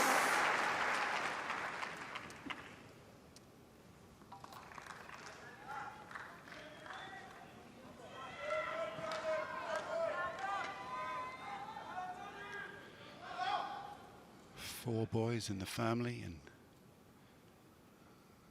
still living at home, this one.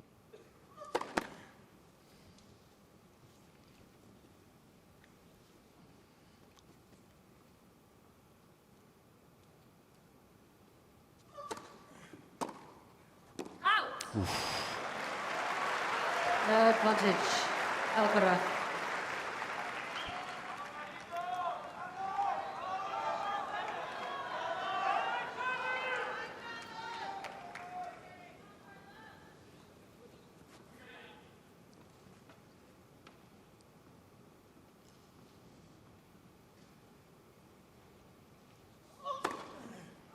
Game Alcaraz. First game, good set.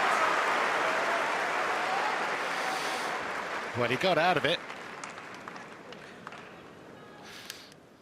Second set, 6-4 to Sinner. Great resistance. The shot quality on the forehand side of both players is way up there at the moment. Well, they go after it, don't they? 9.4 to 9.2. So this is set 2. Draw average 7.3. As if we didn't know we were watching quality. There are numbers for everything. Data analysis, a huge part of what the players do now in far greater depth than even this.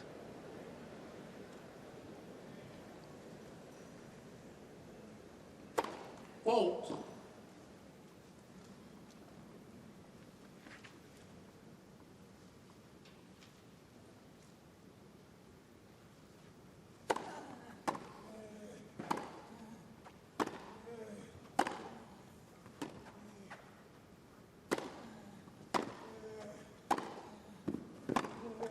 Out.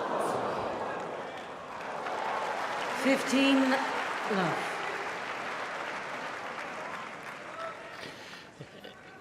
It really shows us that in a rally like that, when you come up against Sinner in particular, you do not get a breathing space anywhere within the rally. You can't find a place to hit the ball to get back to neutral, just to sort of feel like, okay, I'm back in this point. His redirection with power is just so incredible.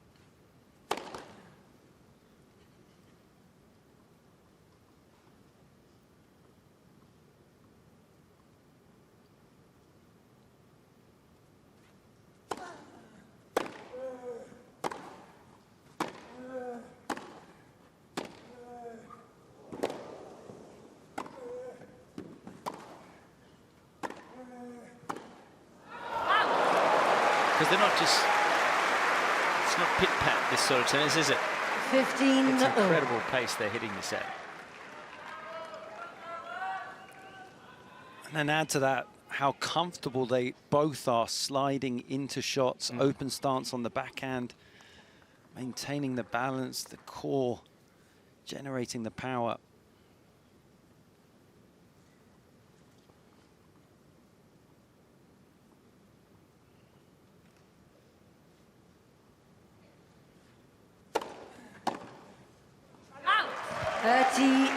It's really, when you look back at the big three and their style of play, their movement, we didn't see Roger slide like this. Rafa maybe a little at times. Novak kind of brought that in. They've taken that element from Novak. They've gifted themselves the best parts of these amazing champions and taken tennis to another level, recreating the way we play it. Or at least the next generation of way we play it. 15.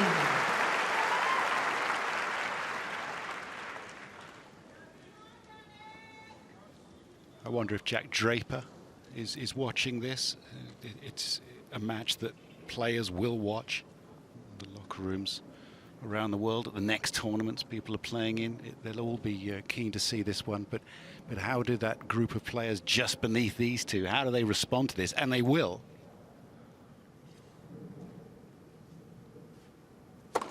Fault.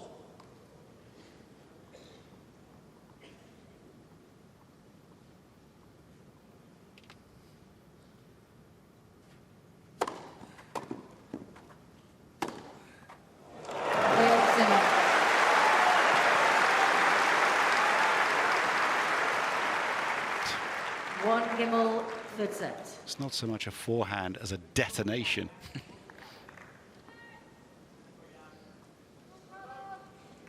I mean, you look at him and you wonder where he gets the power from.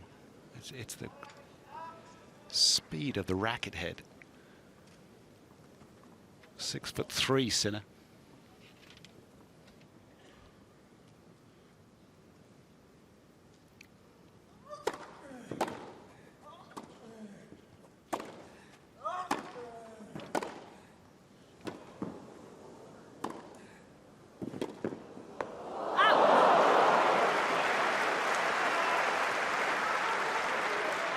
Love 15.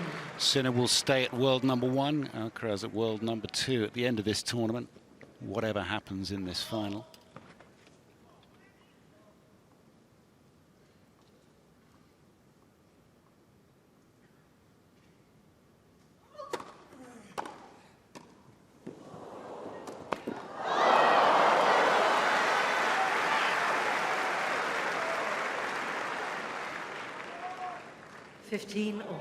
Well, it was an evasive volley that was effective, but I do like the fact now that Alcaraz is throwing a few different plays in here. That was a kick serve that with the serve and volley, I think he's got to try to break up the pattern of pace that's coming at him from Sinner. Fault.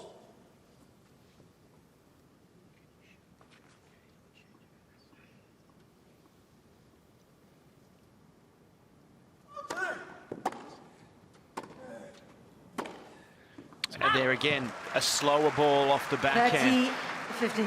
Sinner mistimes it because it's come on to him. I think this is a little period in this match and third set where kind of the brilliance of Alcaraz's ability to be able to change things might be the thing to break open the match for him.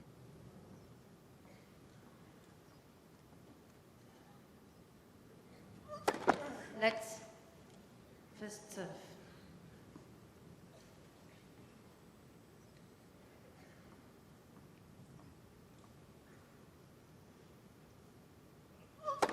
Fault.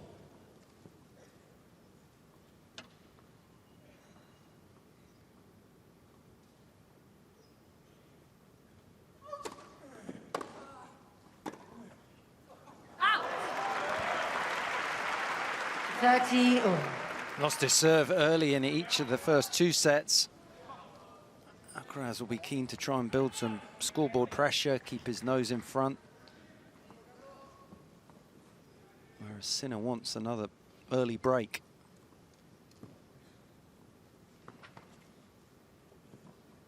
serve percentage at 42 in this set.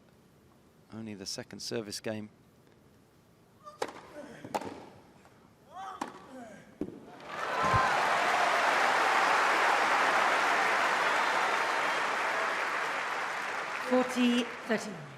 Alcaraz at 56% for the match. That's low for him.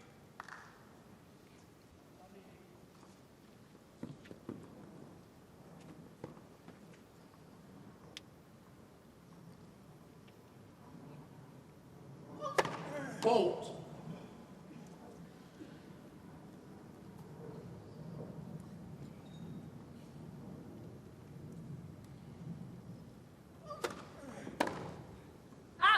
Game, Alcaraz. Alcaraz leads 2 games to 1, third set. 1-2. Well, these are the guys that are hastening Novak Djokovic's no doubt difficult decision-making process at the age of 38. They've beaten him the last 3 times he's lost at Wimbledon, 2 finals and a semi-final. Darren Cahill here. He went up to Novak Djokovic some time ago after Djokovic had played his man Sinner, and he said, Novak, if you don't mind, give me some guidance on Sinner. What am I going to do with him? How can I improve him? How would he be more difficult to play? And Djokovic obliged. He was talking about more variation himself, height over the net, changing some spins, and just offering a different view for the opponent, not just the same thing the whole time. I thought that was very generous of Djokovic. Very much so, because yeah, he's giving him the acting weapons to against beat himself. him. Yeah. But mind you, Darren Time. probably knew a fair bit of that, and what I feel that he's done the best with Sinner's game is made him more of a transition player, the ability to come forward. He doesn't volley as well as Alcaraz, but those volleys have improved significantly.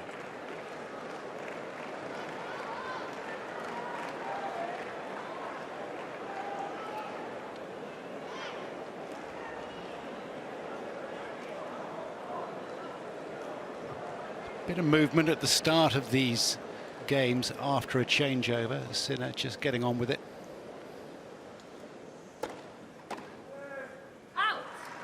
And immediately the fist pump up to his support.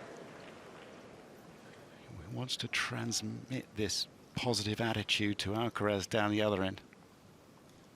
Both players well aware of how important this third set is. The early part, who can grab the initiative. It's quite a difficult half an hour or so coming in the match in terms of sighting the ball. Also down in the corner where Alcaraz is returning, he's got the sun beaming at him at an angle, and then you've also got the shadow that Sinner's playing in and out of every time the ball comes up his end of the court. That affects timing.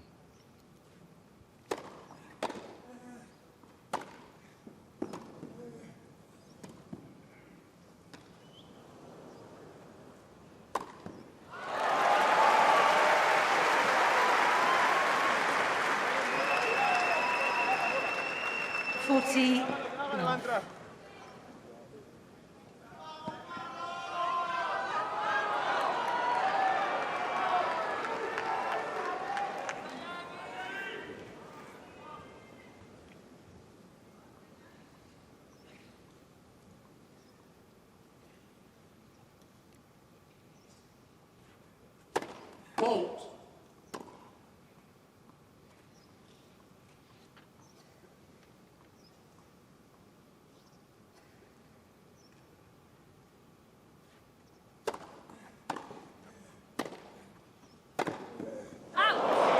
Game, Sinner. 2 games all, third sets.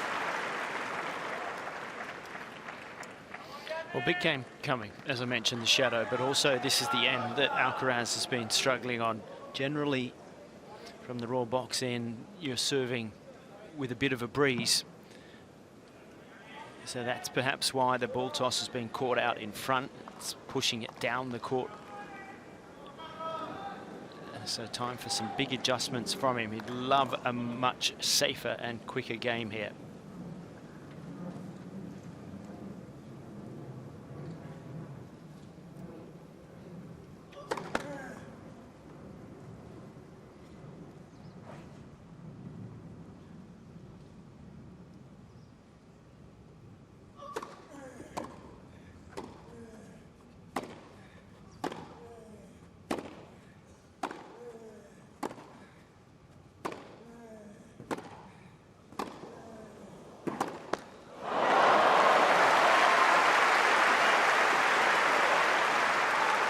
That 15 is an love. experienced tennis watcher. The patron, Princess of Wales, with an extremely wide-brimmed hat. Daughter might fancy taking that offer.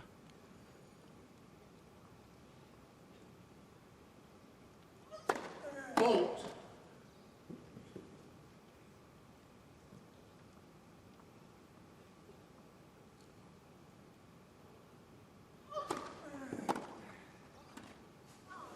Now that's the wrong shot to play, 15 all. and it shows where his mind is at the moment, his focus, his attention on this, although willing for sure. He's definitely not concentrating 100%. It's just one of those things at the moment.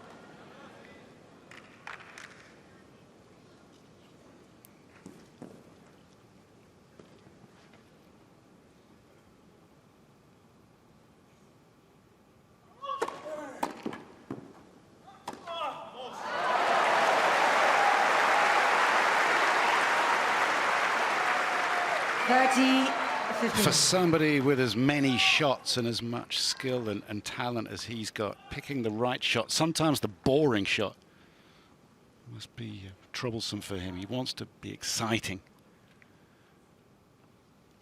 spectacular.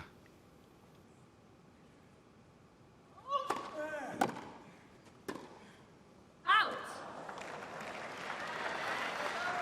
30 all. Trying to slide that first serve into the body. It was only 120 miles an hour, but it was right into the hitting zone. Sinner took advantage. Another big point. More pressure on Alcaraz's serve. Fault.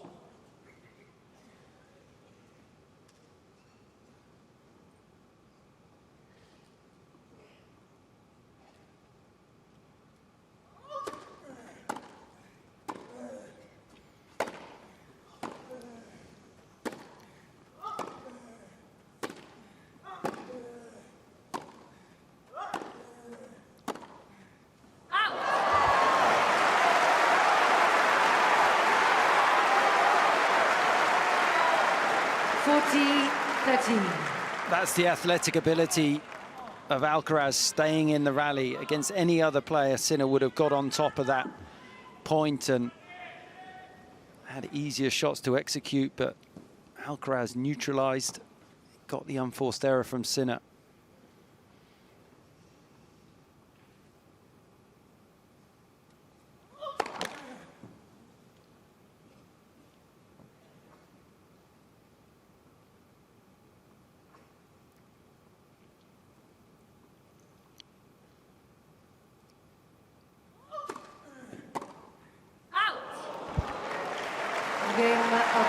Well, only 8 of 20 first serves in for Alcaraz this set.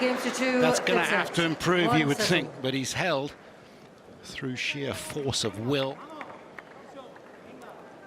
It's what makes him so watchable for many. And you've got to care about one or the other in a great rivalry. But also, Todd, you've got to know that either player could win. And for Sinner, it's been a long time since he managed to gain a win over this boy. Well, it's why it's difficult to play against Carlos also for Jannik Sinner, because Jannik maintains a much more consistent level, and that beats most people. But he knows that he can't change his game too much because Carlos is ebbing and flowing. If he drops his level, Carlos is going to just get on top of him very quickly. And I think he's waiting for something to happen.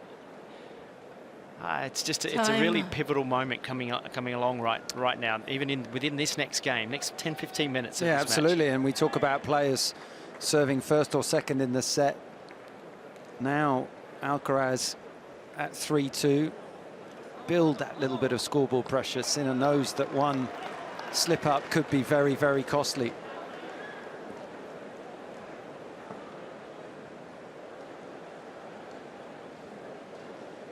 Thank you. Players are ready.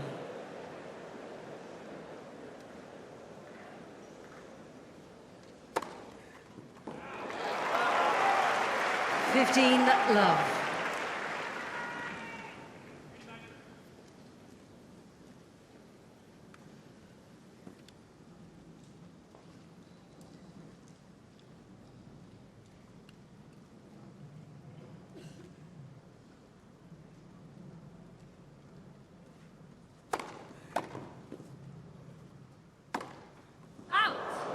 Well, there's a slip up.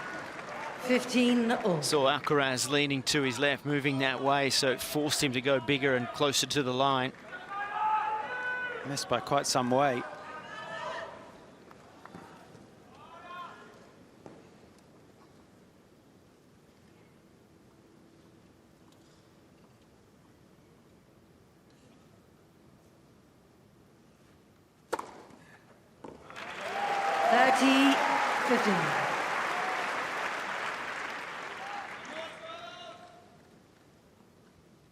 It's only Sinner's third ace. Somewhat surprising.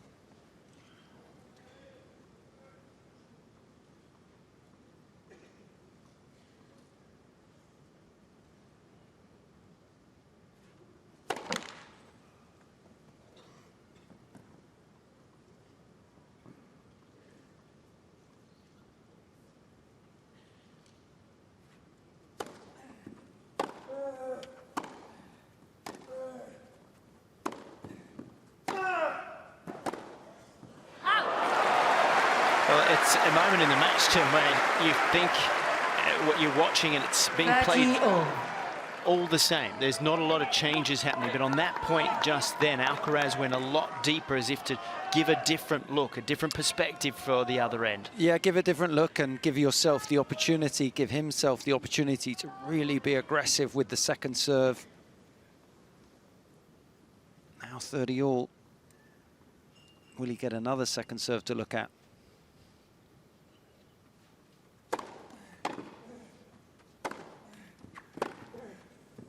Out.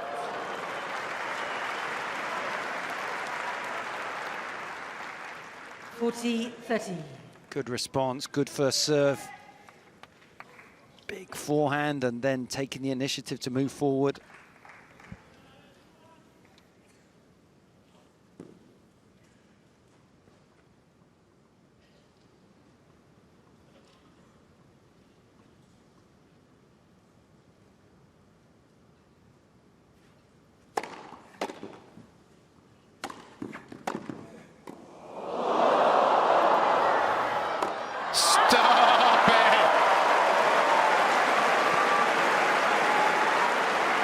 That is unbelievable.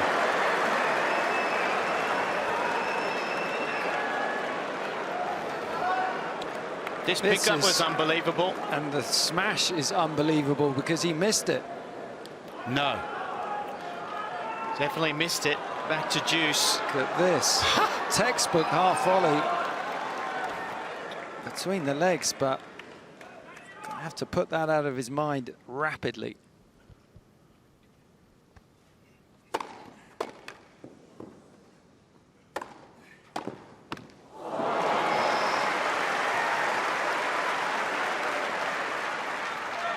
Advantage, Sinner.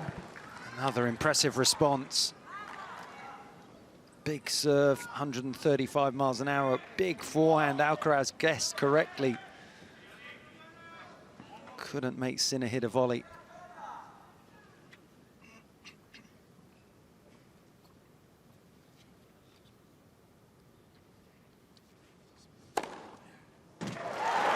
Again, Sinner. What a way to recover from missing what was a 3 basic games all, overhead. 3 sets. Fascinating. That first serve to the forehand on that last point at deuce, it was the first time that he's gone down the tee in this set. He backs it up with his biggest forehand of the tournament at 104 miles per hour.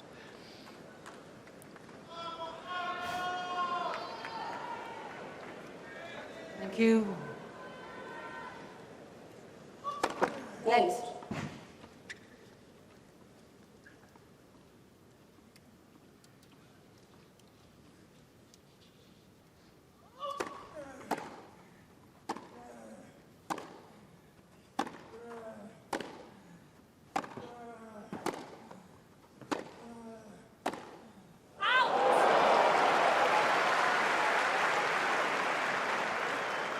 15 love.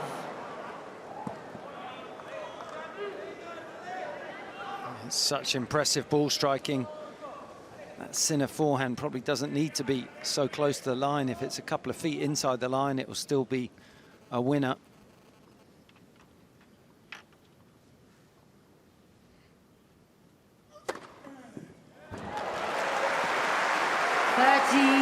Love.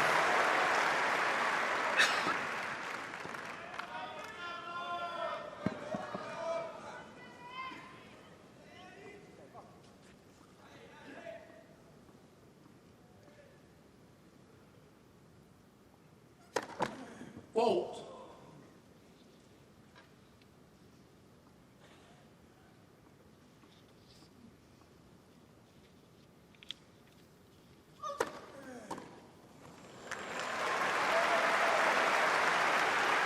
Love.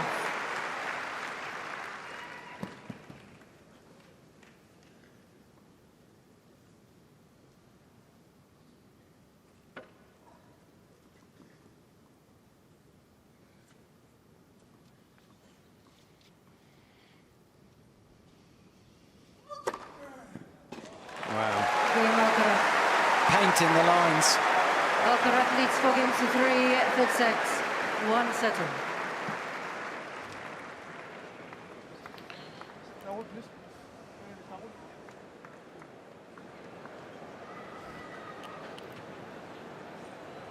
Two hours and 4 minutes of this men's singles final played. 6:24 in the evening. Sunset just after 9 o'clock.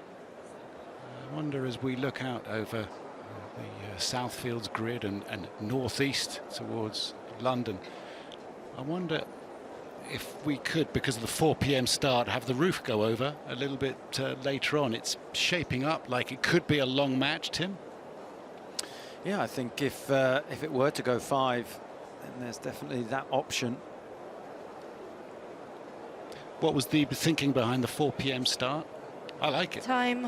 Yeah, I think, you know, we first and foremost like the tournaments to finish with the Saturday and Sunday with the showpiece matches, which is the singles.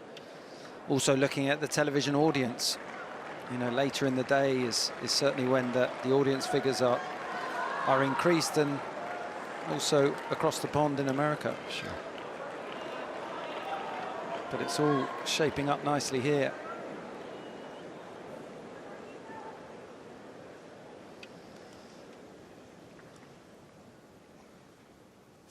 Fault.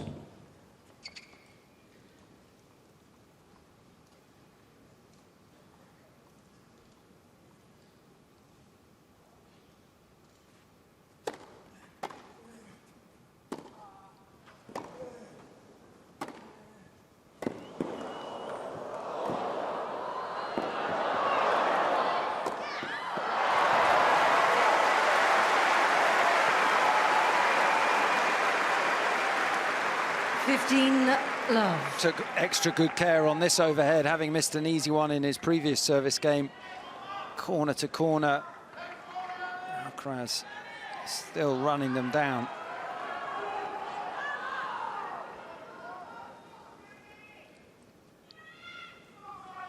Please.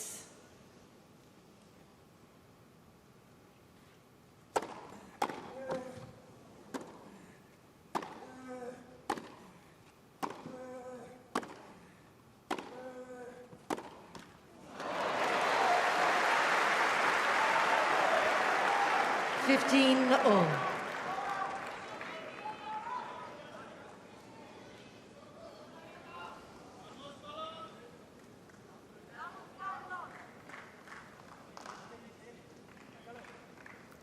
Juan Carlos Ferrero nodding, or Carlos Alcaraz nodding to his coach. Not looking at him, but hearing him.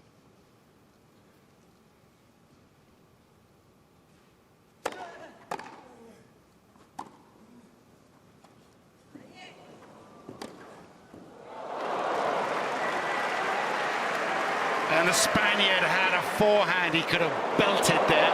30-15. And he's paid the price by playing the drop shot.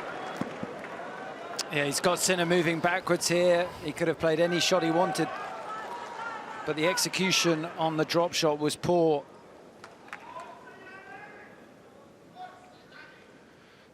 Disappointing the king. Not a good thing.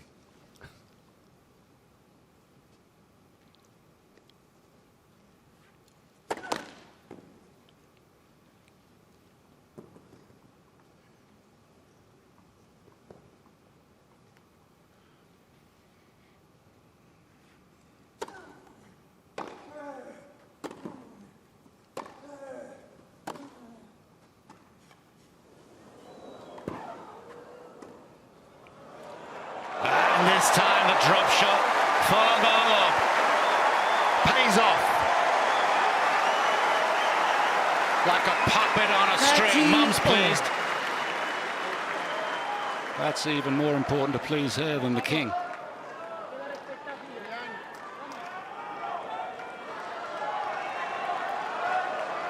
Yeah, 1-2 drop shot lob.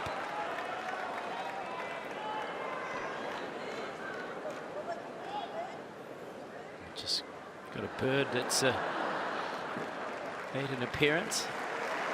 You don't need to have to collect the balls. There it goes.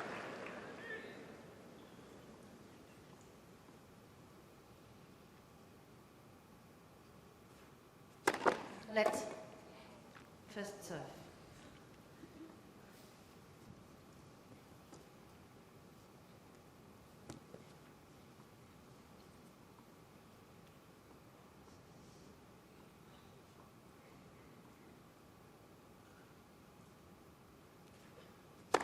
Fault.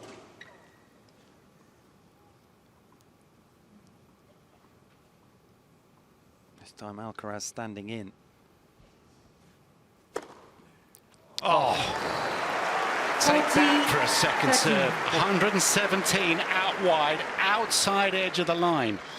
Well, he's been serving well throughout this set, a match rather, 68% on average for today. It's much higher than whenever he's played Carlos before. He's averaged 63.5 in all of his other matches. But this game, it's dropped. Gutsy second serve. Amazing.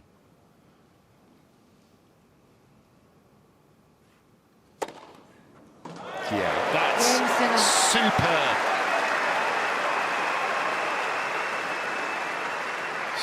Four games all 30 Pinpoint accuracy. Delivering at the most important moments. 30 all, second serve ace, followed by another ace. Back to you, Carlos. And that's what these two have the ability to do in these matches. They just seem to rise with the best quality tennis you could ever dream of. Yeah. Bringing out the best in each other now, 4 all. Third set.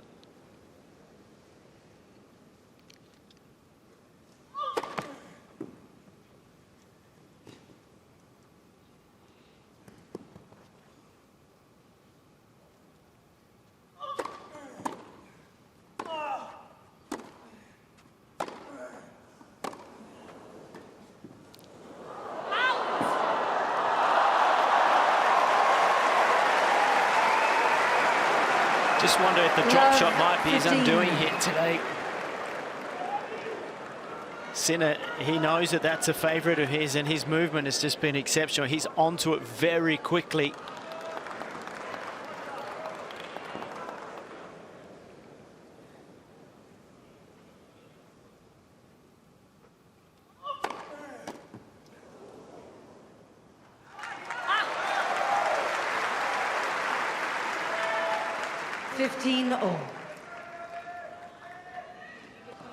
Timely first serve from Alcaraz. His first serve percentage in this set is 42.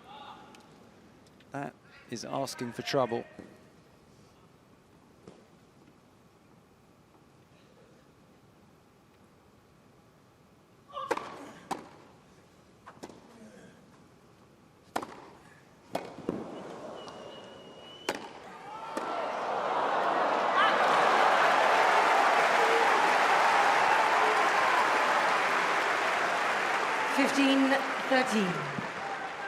The world #1 is launching his attack here.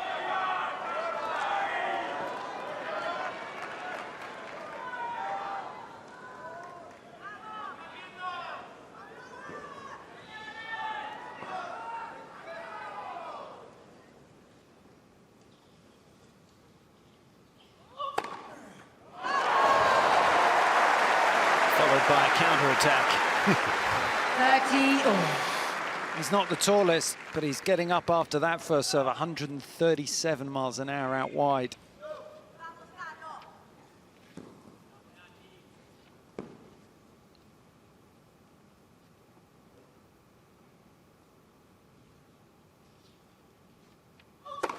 Let. First serve.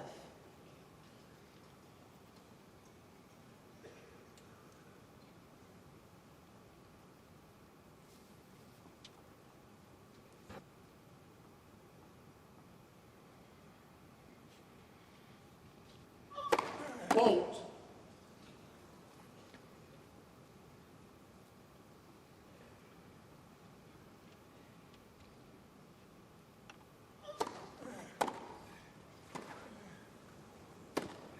That's a return of serve. Phenomenal backhand down the line. And then the feet to get into position for his forehand. Well, it was a change of tactic too on that return. He's been taking the majority through the centre or maybe off, and he went hard down through the backhand corner.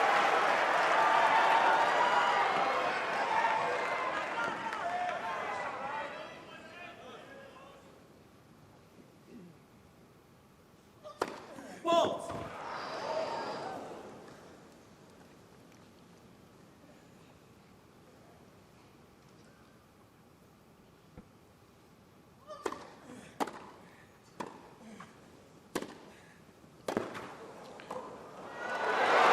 Game Sinner.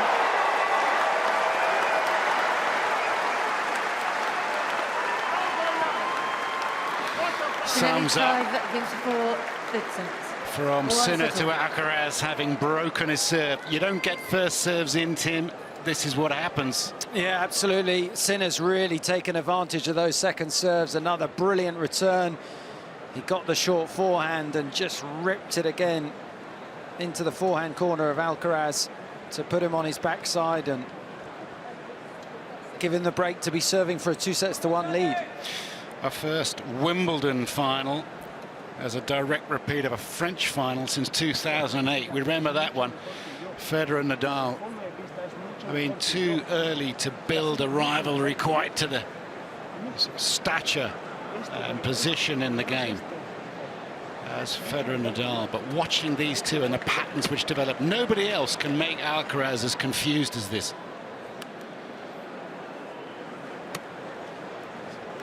He's been tested, Time. he's been upset for a while now. He cannot have it all his own way against Sinner, ever. And now he has to break, or it's 2-1.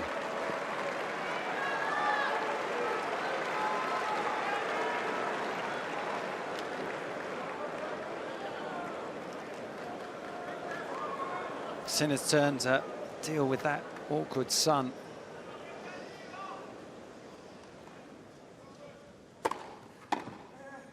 Out. 15 love.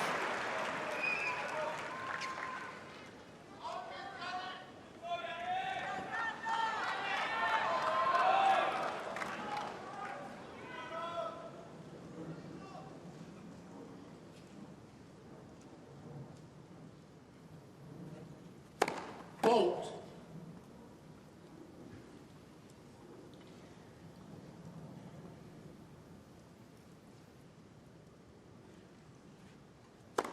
Fault.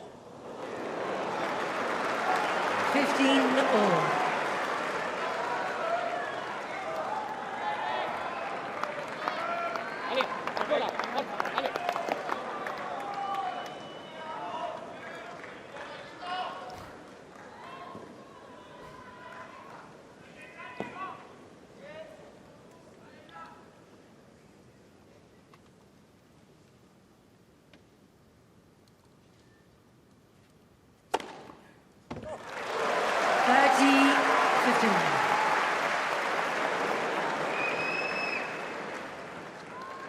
Sinner's found the outside edge with some important shots in this third set.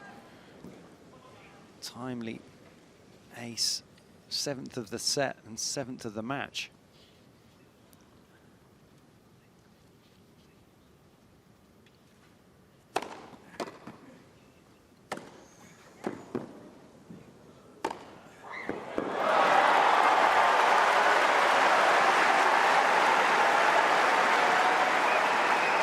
40-15.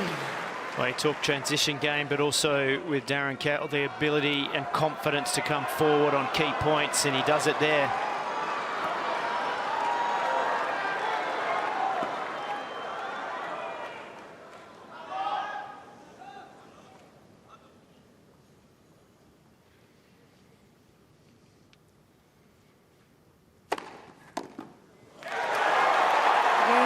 Jannik Sinner is a set away from redemption. Sinner leads by 2 sets to 1. After what must have been devastating at the French Open, and this is building into a final that we had no right to expect to see. They're playing quickly, they're playing beautifully at times, and Sinner, there is a steel to his game. And there's a sting in the serve, as we were talking towards the end of that. The first serve percentage today is the highest it's ever been against Carlos, and because of that, he's getting the ability to dictate most of the points. He's getting shorter returns, which is allowing him to stop Alcaraz from being able to use all of the repertoire that he has. Yeah, and talking about first serve percentage, 43% from Carlos Alcaraz. That is going to put yourself in a lot of bother, especially against a returner like Jannik Sinner, who has really stepped in and taken those opportunities. There's not too many sets where Alcaraz will only hit 9 winners as well. He is being repulsed, really, and Sinner getting on top in the rallies early. So we're set now. He sort of eased his way into the tournament, Sinner. A couple of the guys, Vukic and Martinez, they were either not in great nick or slightly injured. Then there was the Dimitrov. He was 2 sets down and got injured. Here he is.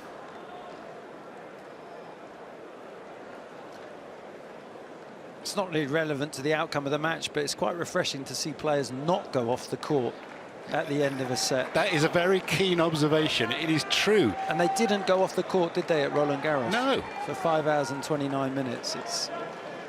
They're checking on each other's health when they fall over. It's all just very nice. It's a gentleman's singles. 4th set, Alcaraz to serve. Only 2 hours 20 played, so a nice pace. What have we got left? 1 or 2 sets?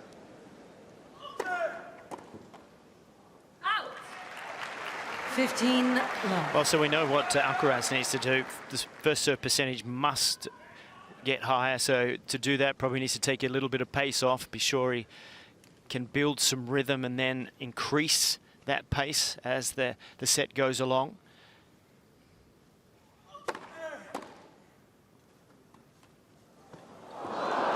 And maybe for a little while put that shot away, because it hasn't helped. But it's a sign of a lack of concentration, isn't it? When people go to the well too often.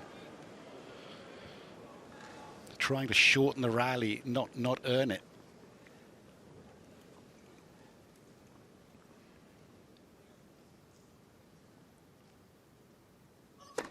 Fault.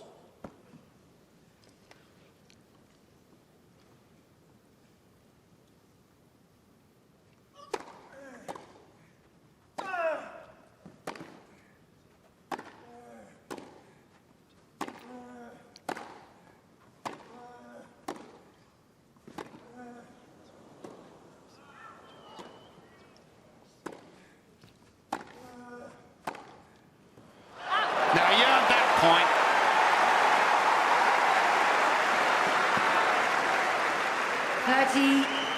$30-15. And that is going back to basics. Hitting with controlled aggression from the back of the court. Moving Sinner side to side.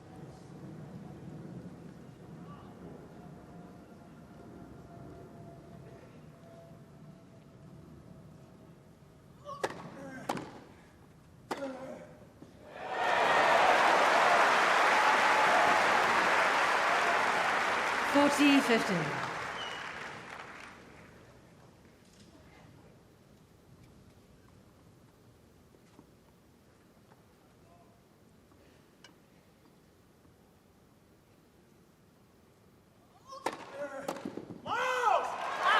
Game Alcaraz. First game, 4 sets.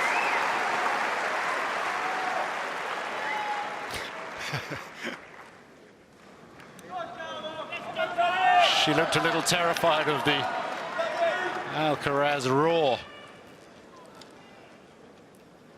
Got a few first serves in there. Yeah, and a much better service game and an energy lift from Alcaraz. What he needs here on the Sinner return games, though, is to find a way to get more depth on his return, particularly if he gets a chance on a second serve, because he's hitting it around the service line more often than he would like. In the back third of the court, he's only getting it into that area 17%, and that's allowing Sinner to really get that first strike, push him on the back foot. Can he make the change? He's going to have to. Fault. Caught Juan Carlos Ferreira. Former French champion. You'd expect him to have good hands.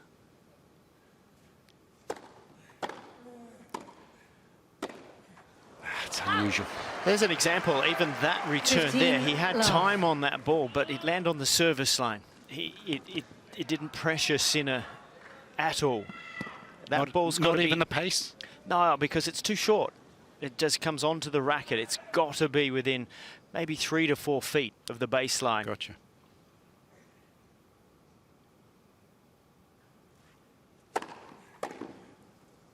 Out. 30 love.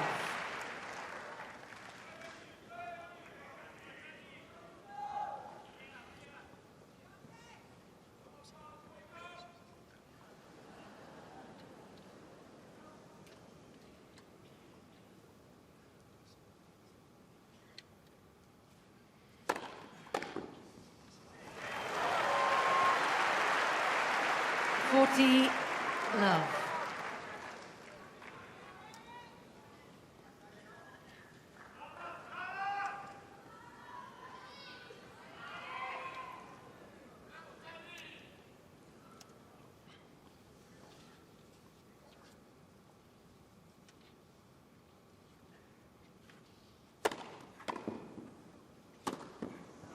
Game set. 1 game all, 4 sets.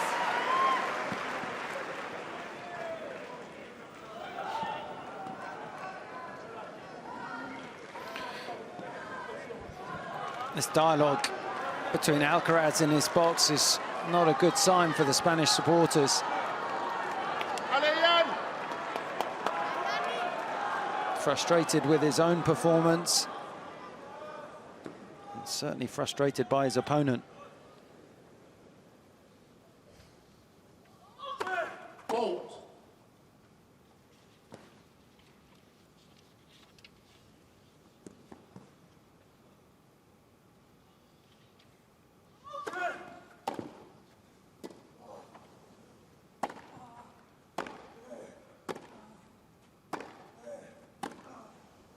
Out.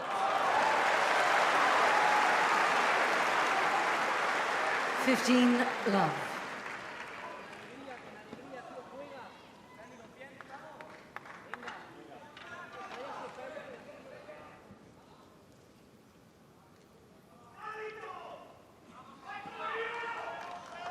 Please, thank you, ladies and gentlemen. Thank you.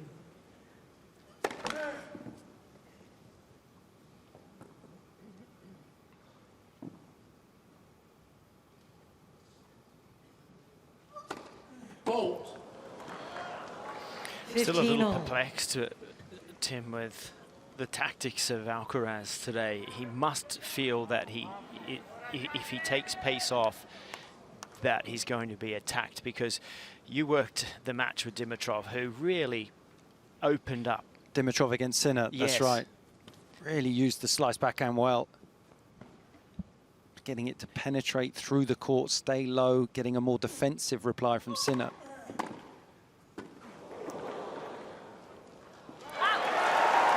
And then you even look at the returning, and he hasn't used a chip return at all, just to change the pace and the look and the flight. And you look at the body language right now. Yeah. Alcaraz distracted and under pressure.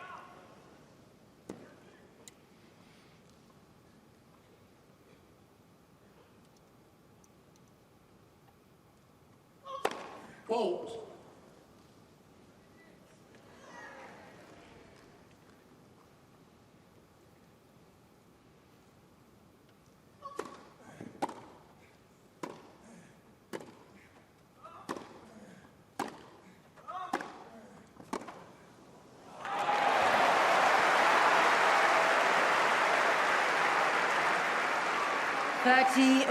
Brilliant depth on that forehand.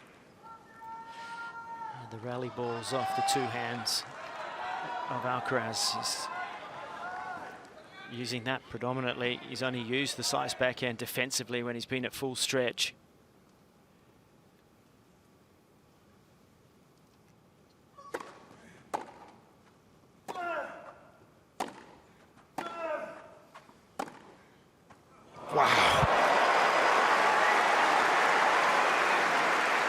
He's able to get Alcaraz off balance more than others. Yeah, what Depth a change superb. of direction. And look at this one, absolutely perfectly placed. If there was a ball can there, he'd have hit it.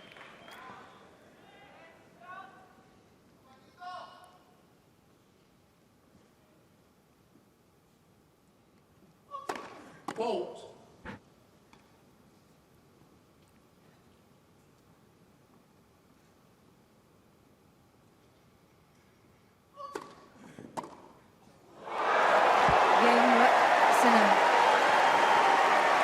Sinner leads 2-1, third set. That's By 2 phenomenal. sets to 1. Absolutely, he was never going to let that ball climb on him, and the accuracy once again. That is a sharp blow, 2-1. And both those backhands you're expecting to go cross-court.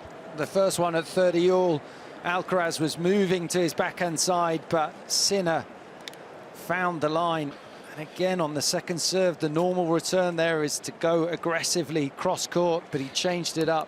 And that's a tactic that he would have taken out there on the court. That is absolutely what they would have talked about, and it's perfect execution. Agree totally. That's at this time of the match, this big point, we're going to do something that we haven't normally done because we know the tendencies. We know that he leans left, and we're going to go hard into that corner. And it's one thing to say that's what we're going to do. The other thing is to execute, and he has done that perfectly. Wow. Well, the arena is set now for Alcaraz to rise to this challenge. He's 2 sets to 1 down and 2-1 breaker serve. This would be the right arena to produce your very finest. Alcaraz is going to need it. Of course, he's never beaten, and we know that.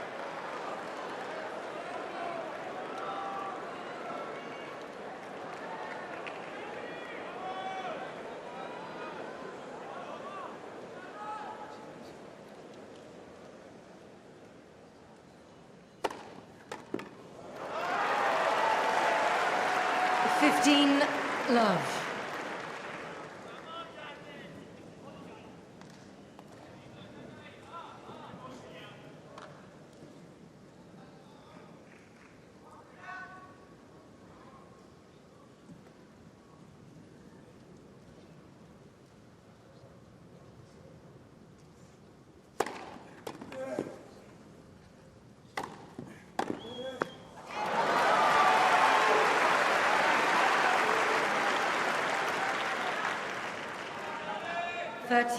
Love.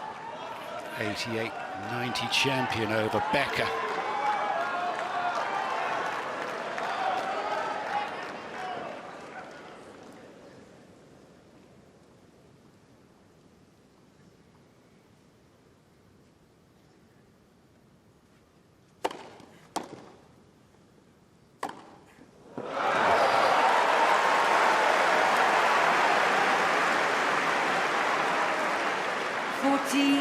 Love. The clarity of thought and that ball striking. Every opportunity, Sinner getting onto the front foot.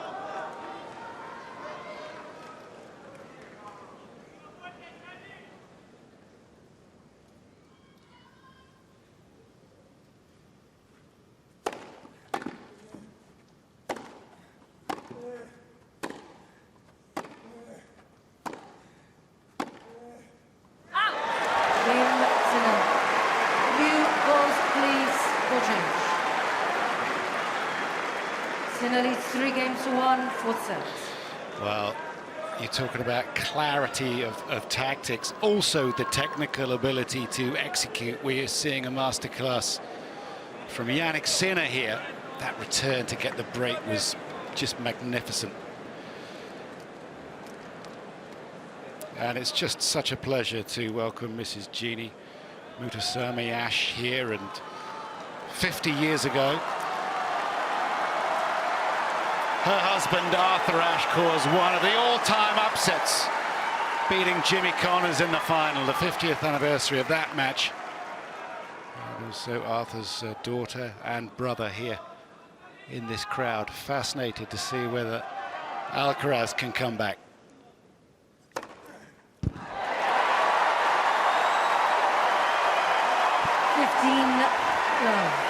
Just proved that those new balls travel a little bit faster. 139 miles an hour. Fault.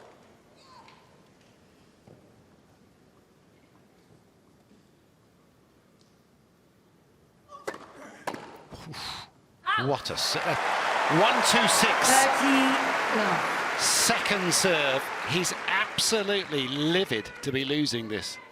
Yeah, the body language isn't super from Alcaraz at this point. It's quite dejected. It's unusual to see him this way. Very quick between points. Fault. His mileage per hour on first serves is going up by 1 each time he serves.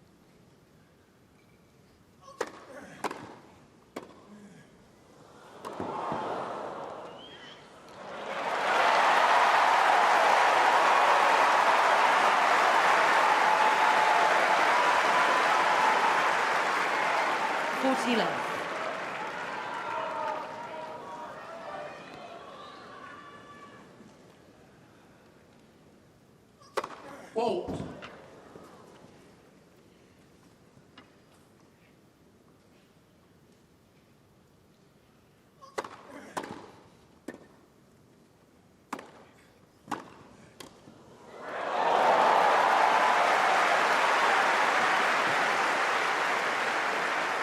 Forty, 15.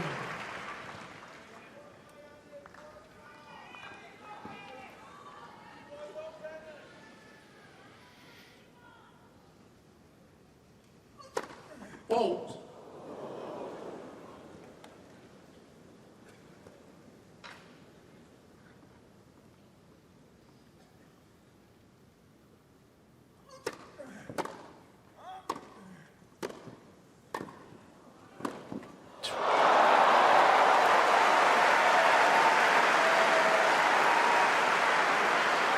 Carlos is perplexed. He's not sure what to do at this point 40, because 13. there's nothing really wrong with that point he played, but if it isn't absolutely perfect with pace on it, this volley, just have a look at the movement. And look where he's playing the pass from. Yeah.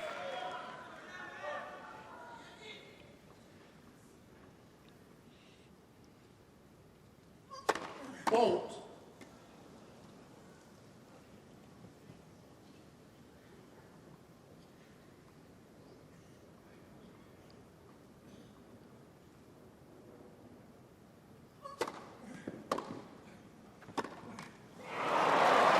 But now this is really dangerous Deuce.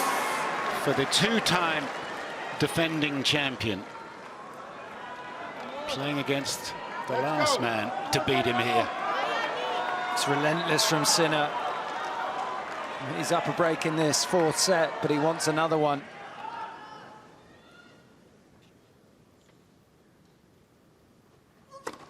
Fault.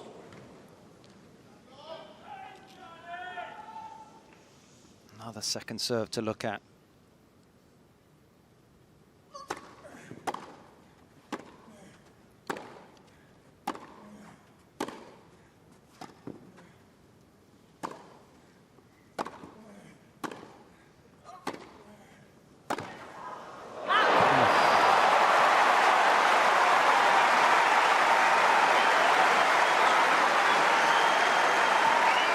Advantage, Alcaraz.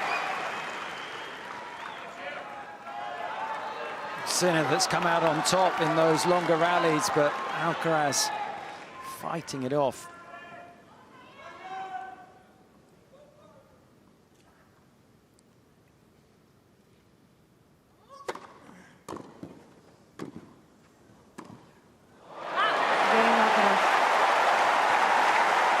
Sinner leads 3-2, fourth set, and by 2-1. Living dangerously. Another break there. And he was really in a lot of trouble, but just had enough of the basics in him. Well, it looked early that it was mentally switching off, just going for big serves and trying to win points quickly, cheaply. Maybe getting through a tough game there is exactly what he needed to keep that fight, that spirit alive. I'm surprised how quiet his corner is too, his players' box. They're really a little dejected, all on their feet now as we take the break, but they haven't been vocal much at all. Well, we'll see what happens when their man gives them something really to applaud, because at the moment he seems really quite mixed of emotion on the court, and you can understand it. Sinner is like a rock that just refuses to go away. And, you know, after that French Open final, did anybody really think that Sinner could come here and produce this standard of performance? He may not have done for a few days, but he does now. He's 3 games away from becoming the first Italian man to win the men's singles title here. It's a long way.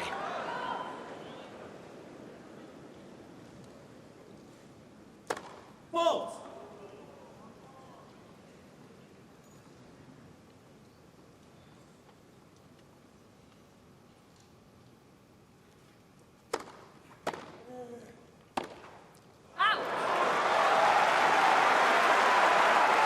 Love 15.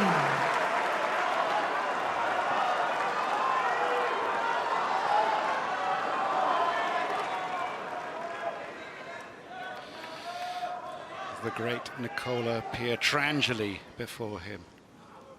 A couple of French Open titles. Fault.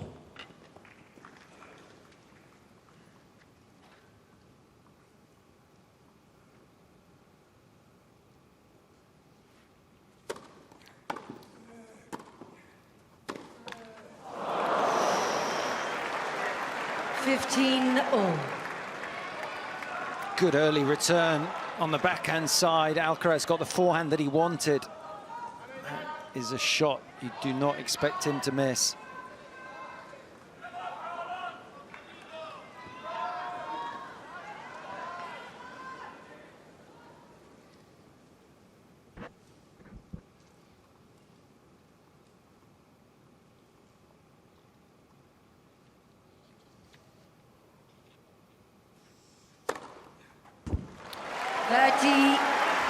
His service accuracy has been extraordinary. Sets 1 and 2 was very good, the placement, but he's actually even fine-tuned it since then.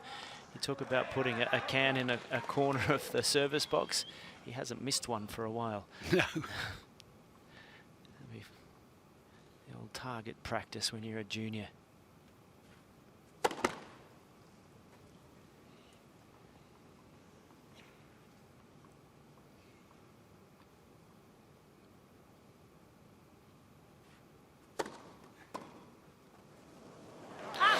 Again, kicking into the body. 40. And he's only lost 1 point whilst serving, Sinner, in this set.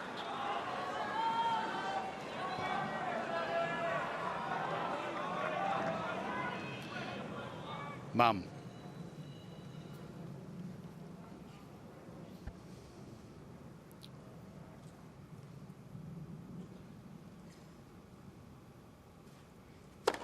Fault.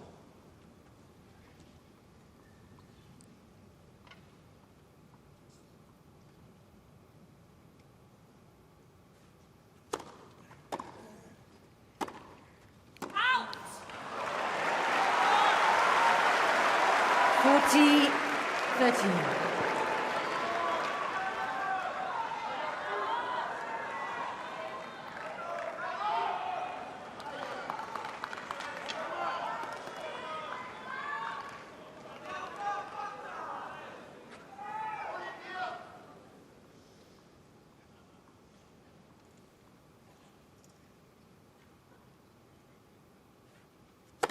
Fault.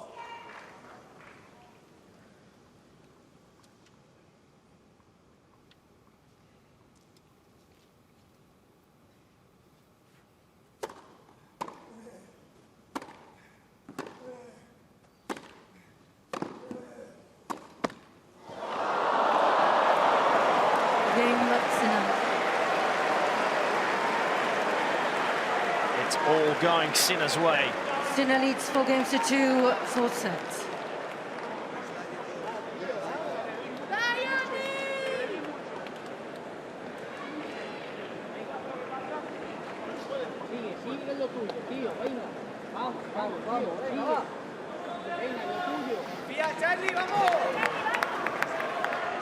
A shake of the head there from Juan Carlos Ferrero. This man is not happy out here.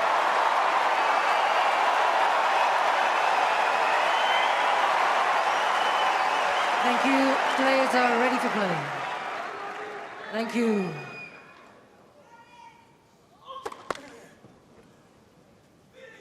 Please.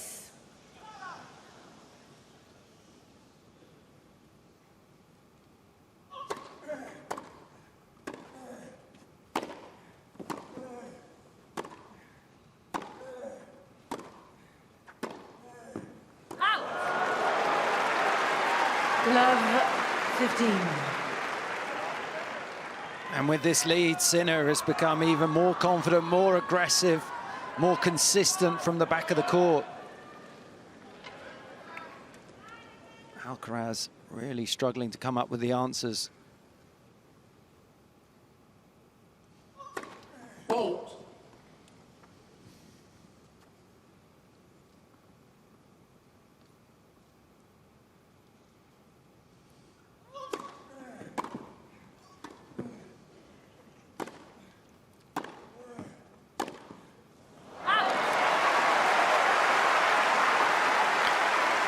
Alcaraz has to hope that Sinner thinks about the outcome here and just maybe tightens up a little. Doesn't look like it at this point, though. Didn't look like it in Paris either. 5 weeks ago, the worst or most difficult loss of his career.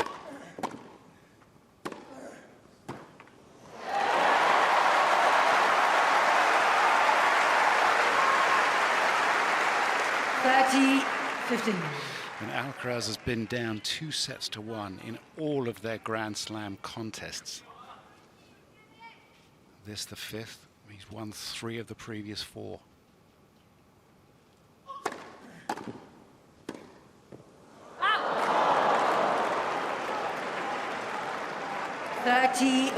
Just no easy points for Alcaraz. Sinner is just making him work so hard.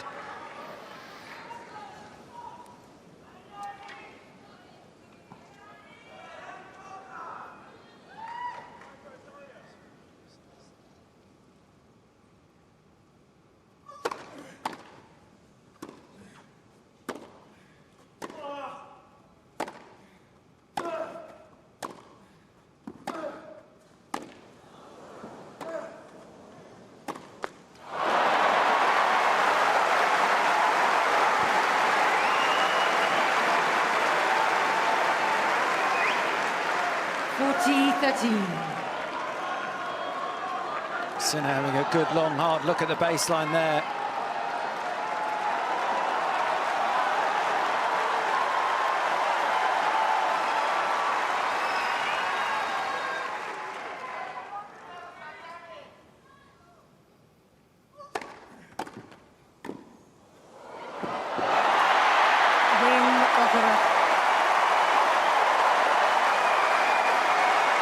Sinner leads 4-3, fourth set, and by 2 sets to 1.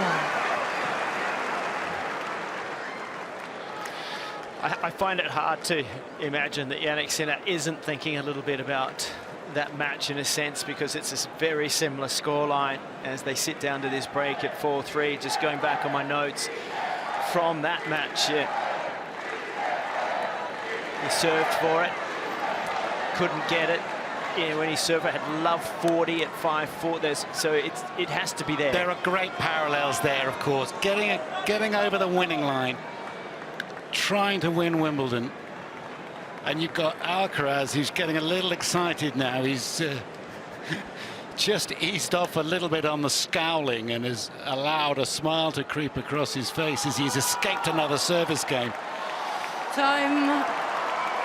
We're coming down to it now.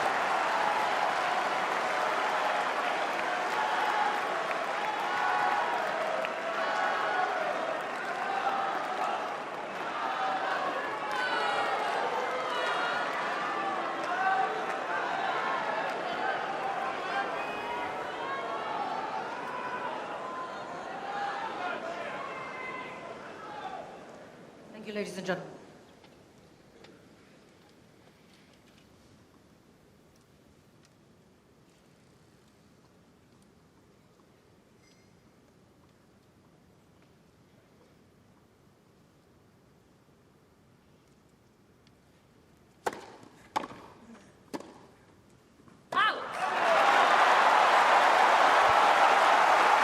Love 15.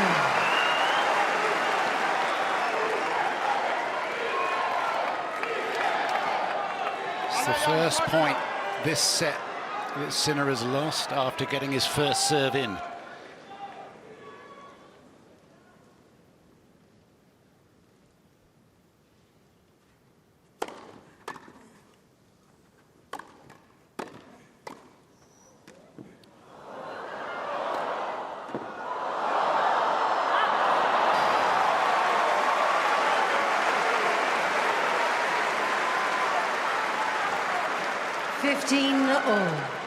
And a few bites of the cherry there, Sinner.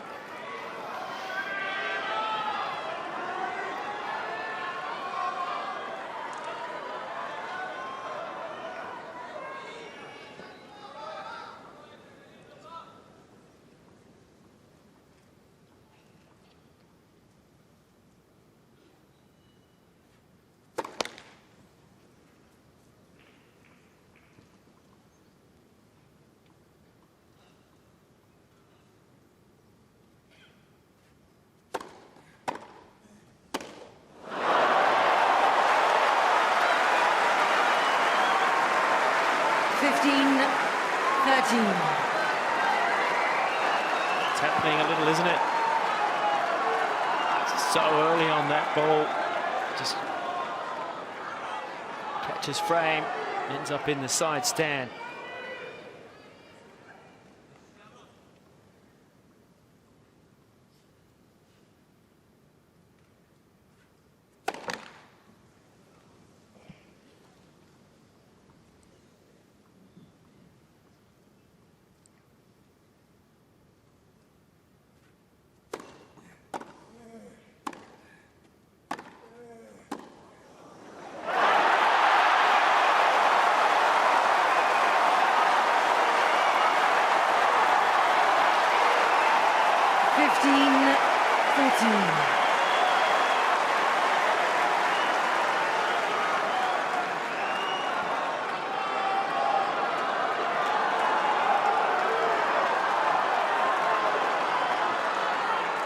Feels like it's been a while since Alcaraz has had a break point.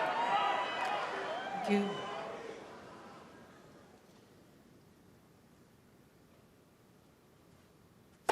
Bolt.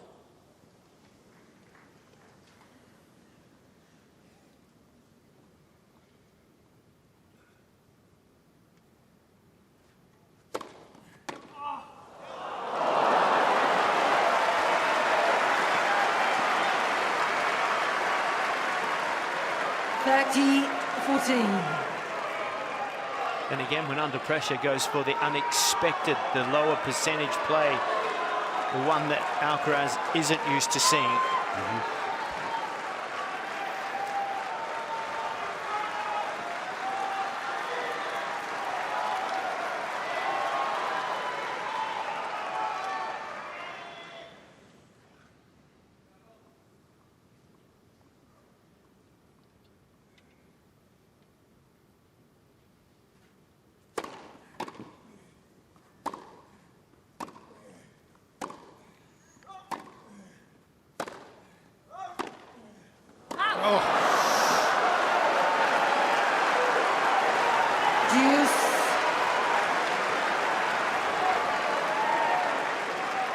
did such a good job of getting the ball back into play with depth and just overhit the forehand.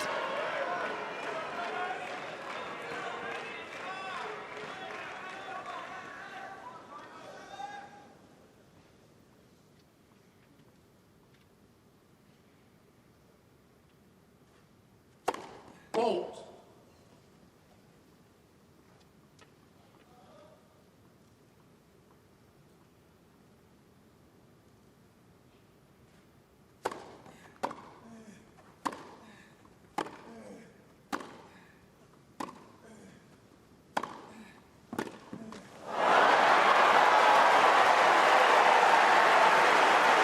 Advantage, Sinner.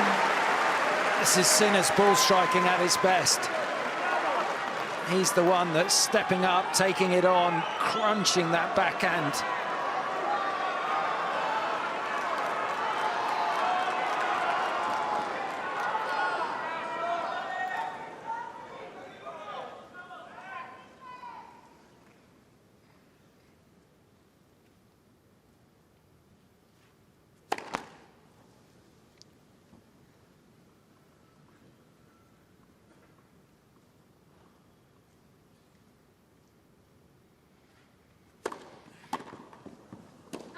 What a game.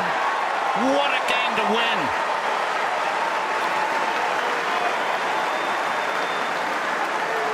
Sinner leads 5-3, fourth set. 15-40, second serve, out wide, 110 miles an hour.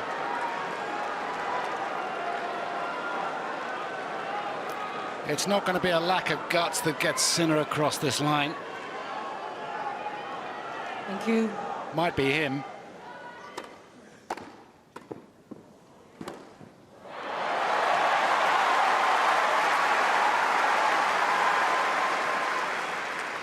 Love. As frustrated as Alcaraz must be, he knows he's got to make Sinner serve one more time.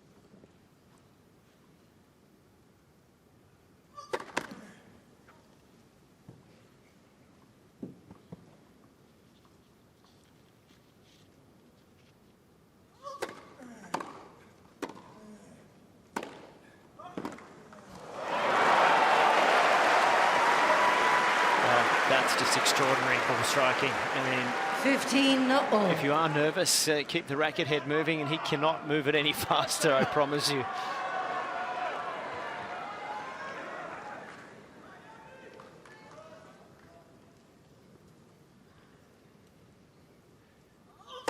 Bolt.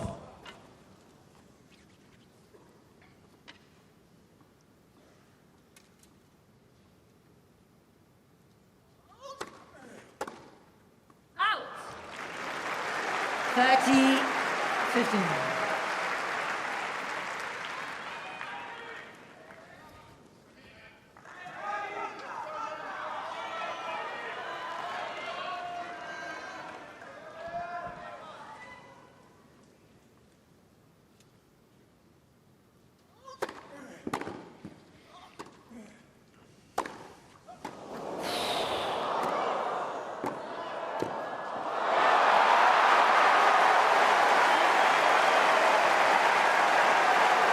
That was a 113 mile an hour 30 forehand, all. his biggest of the tournament.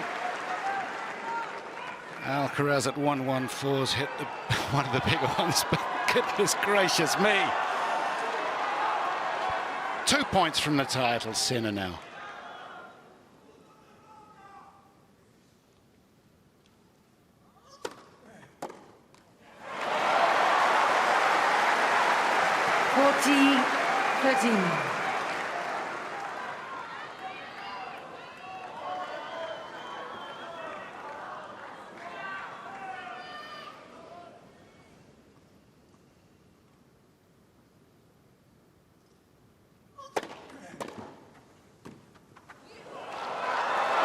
Beautifully done.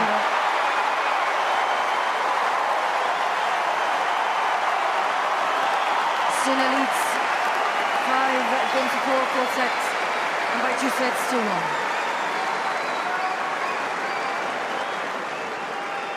Well, he's asked the question, and now the question is whether or not Sinner can answer it, because here's a moment in this man's career. A 4th Grand Slam final in a row. The disappointment of France. Can he put it behind him and become Wimbledon champion?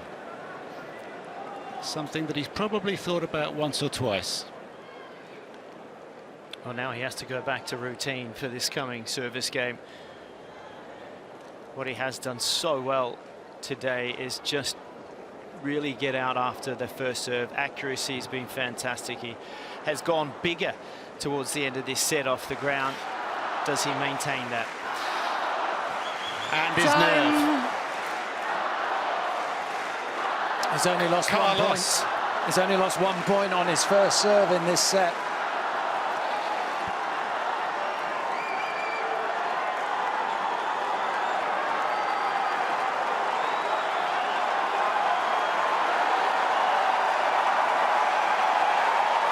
Thank you.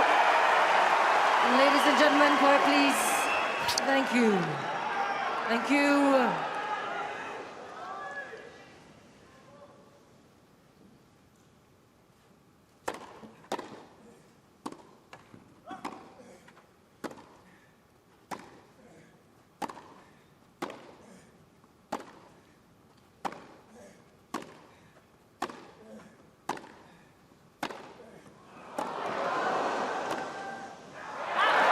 Three points away.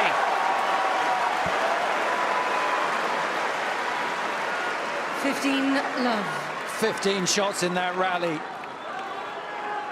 Hitting close to the line, you felt that Sinner was just not going to miss.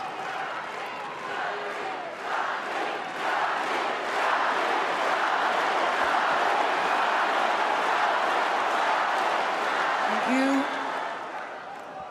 Please. Please, ladies and gentlemen.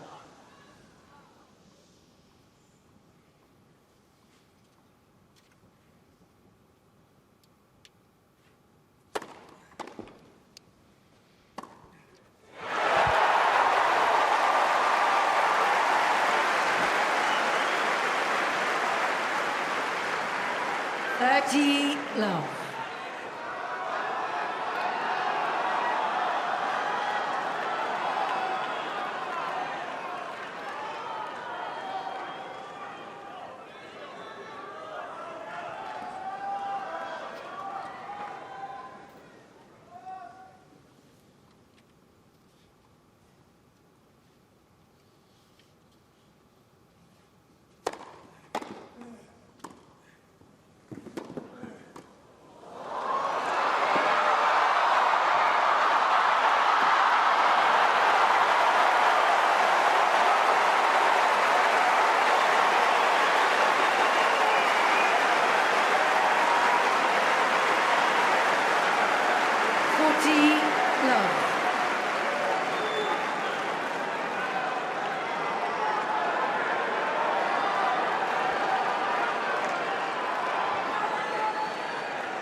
Fault.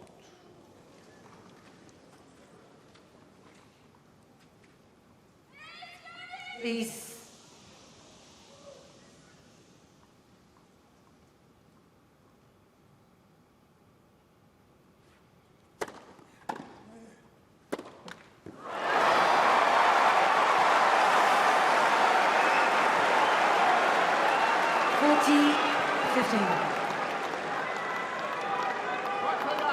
Three championship points becomes 2 championship points.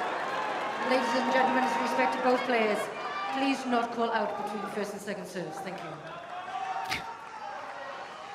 Going through it.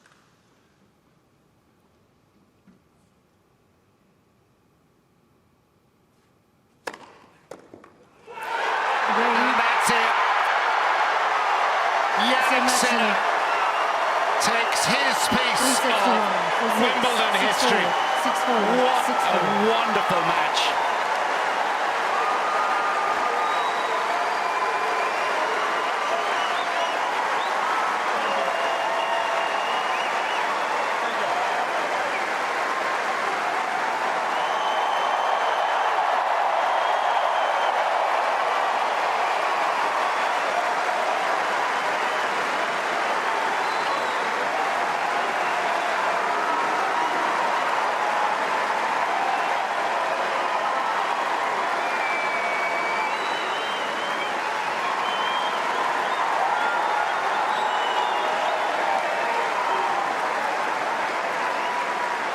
Jannik ends the reign of Carlos Alcaraz, a triumph at Wimbledon.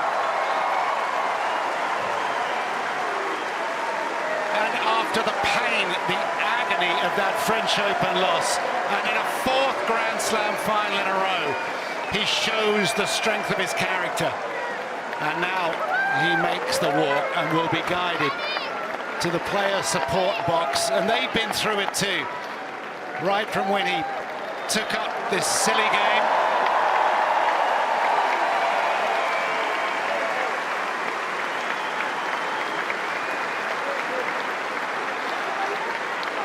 And that's really, really nice. Darren Cahill and the team, they've played their part from the moment that he left home at 13 and pursued this sport rather than skiing or football. He was destined to be a very fine player, but who's to say who will become a Grand Slam champion and who will not? Well, Mum looks a lot happier than she did at the French Open after 5.5 hours. It's an incredible performance and it's a team effort. You can see what it means to everyone up there, and 35 days ago to go through that heartache of Roland Garros and then come back here in his next Grand Slam opportunity and take the title. Well, it does show you how incredibly mentally strong he is, and there's his mum, and a hug for her. But the resilience he's shown this year, we know he's gone through his battles on and off the court, but to come back from Paris and to make this statement shows how good he is and how good he is going to be for many years to come. In many ways, this is a good thing for the rivalry, because Alcaraz had won 5 straight matches against him. And now Sinner proves to himself, after a break of nearly 2 years, that he can beat Alcaraz on the biggest stages.